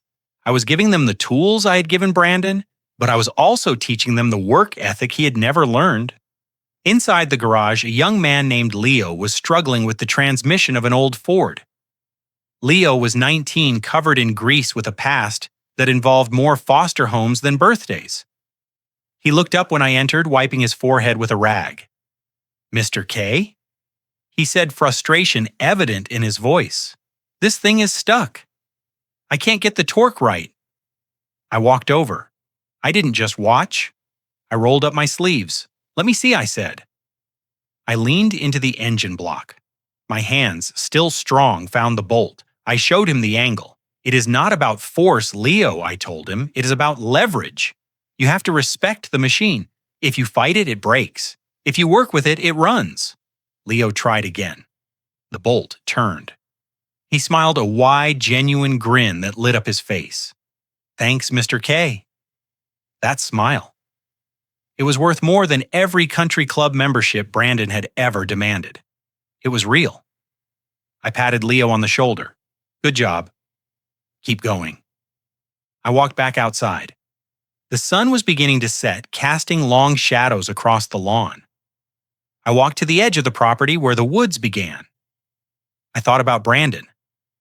I knew he was in a cell right now, probably staring at a concrete wall. I wondered if he thought about me. I wondered if he hated me. I realized with a start that I didn't care. The anger had evaporated, leaving behind a neutral, quiet space. He was a chapter in a book I had finished reading. I sat down on the wooden bench I had built, overlooking the valley. I reached into my jacket pocket and pulled out a single cigar. It was a victory cigar, the kind I used to smoke when I landed a big contract. I held it in my fingers, feeling the texture of the leaf. I knew I shouldn't. My lungs were better, but they weren't new. But today was an anniversary. It was the anniversary of the night I decided to live. I struck a match. The flame flared bright and hot against the twilight. I held it to the tip of the cigar, puffing gently until the ember glowed cherry red. I took one slow, shallow drag. The smoke swirled around me, rich and earthy. I held it in my mouth for a moment, tasting the freedom, then blew it out into the wind. I watched the smoke dissipate, disappearing into the clean air. I didn't take another puff. One was enough. I pressed the cigar into the stone ashtray, extinguishing it. I sat there alone as the stars began to come out. For 45 years, I had defined myself as a provider, a father, a victim of my own generosity. I had let people carve pieces out of me until there was almost nothing left. But sitting there listening to the distant laughter of the students packing up for the day, I realized who I really was. I wasn't a victim. I wasn't just an old man with a heavy checkbook. I was a builder. I had built a company. I had built a trap to catch a monster, and now I was building a future for kids who actually wanted it. I leaned back, closing my eyes, listening to the wind in the trees. I was alone. Yeah, but for the first time in my life, I wasn't lonely. I was just Bernie Kowalski, and I was still standing. Looking back, I realized that for too long, I confused enablement with love. I thought that by giving my son everything I never had, I was protecting him. In reality, I was crippling him. I learned that respect is not a gift you give to family simply because they share your blood. It is a currency that must be earned. When you allow people to treat you like a doormat, do not be surprised when they walk all over you. The hardest but most necessary lesson of my life was understanding that sometimes you have to burn the bridge to stop the enemy from crossing. Peace is expensive, but it is worth every single penny. If you believe that respect should never be compromised, hit that like button. And tell me in the comments, would you have forgiven them? Or did they get exactly what they deserved?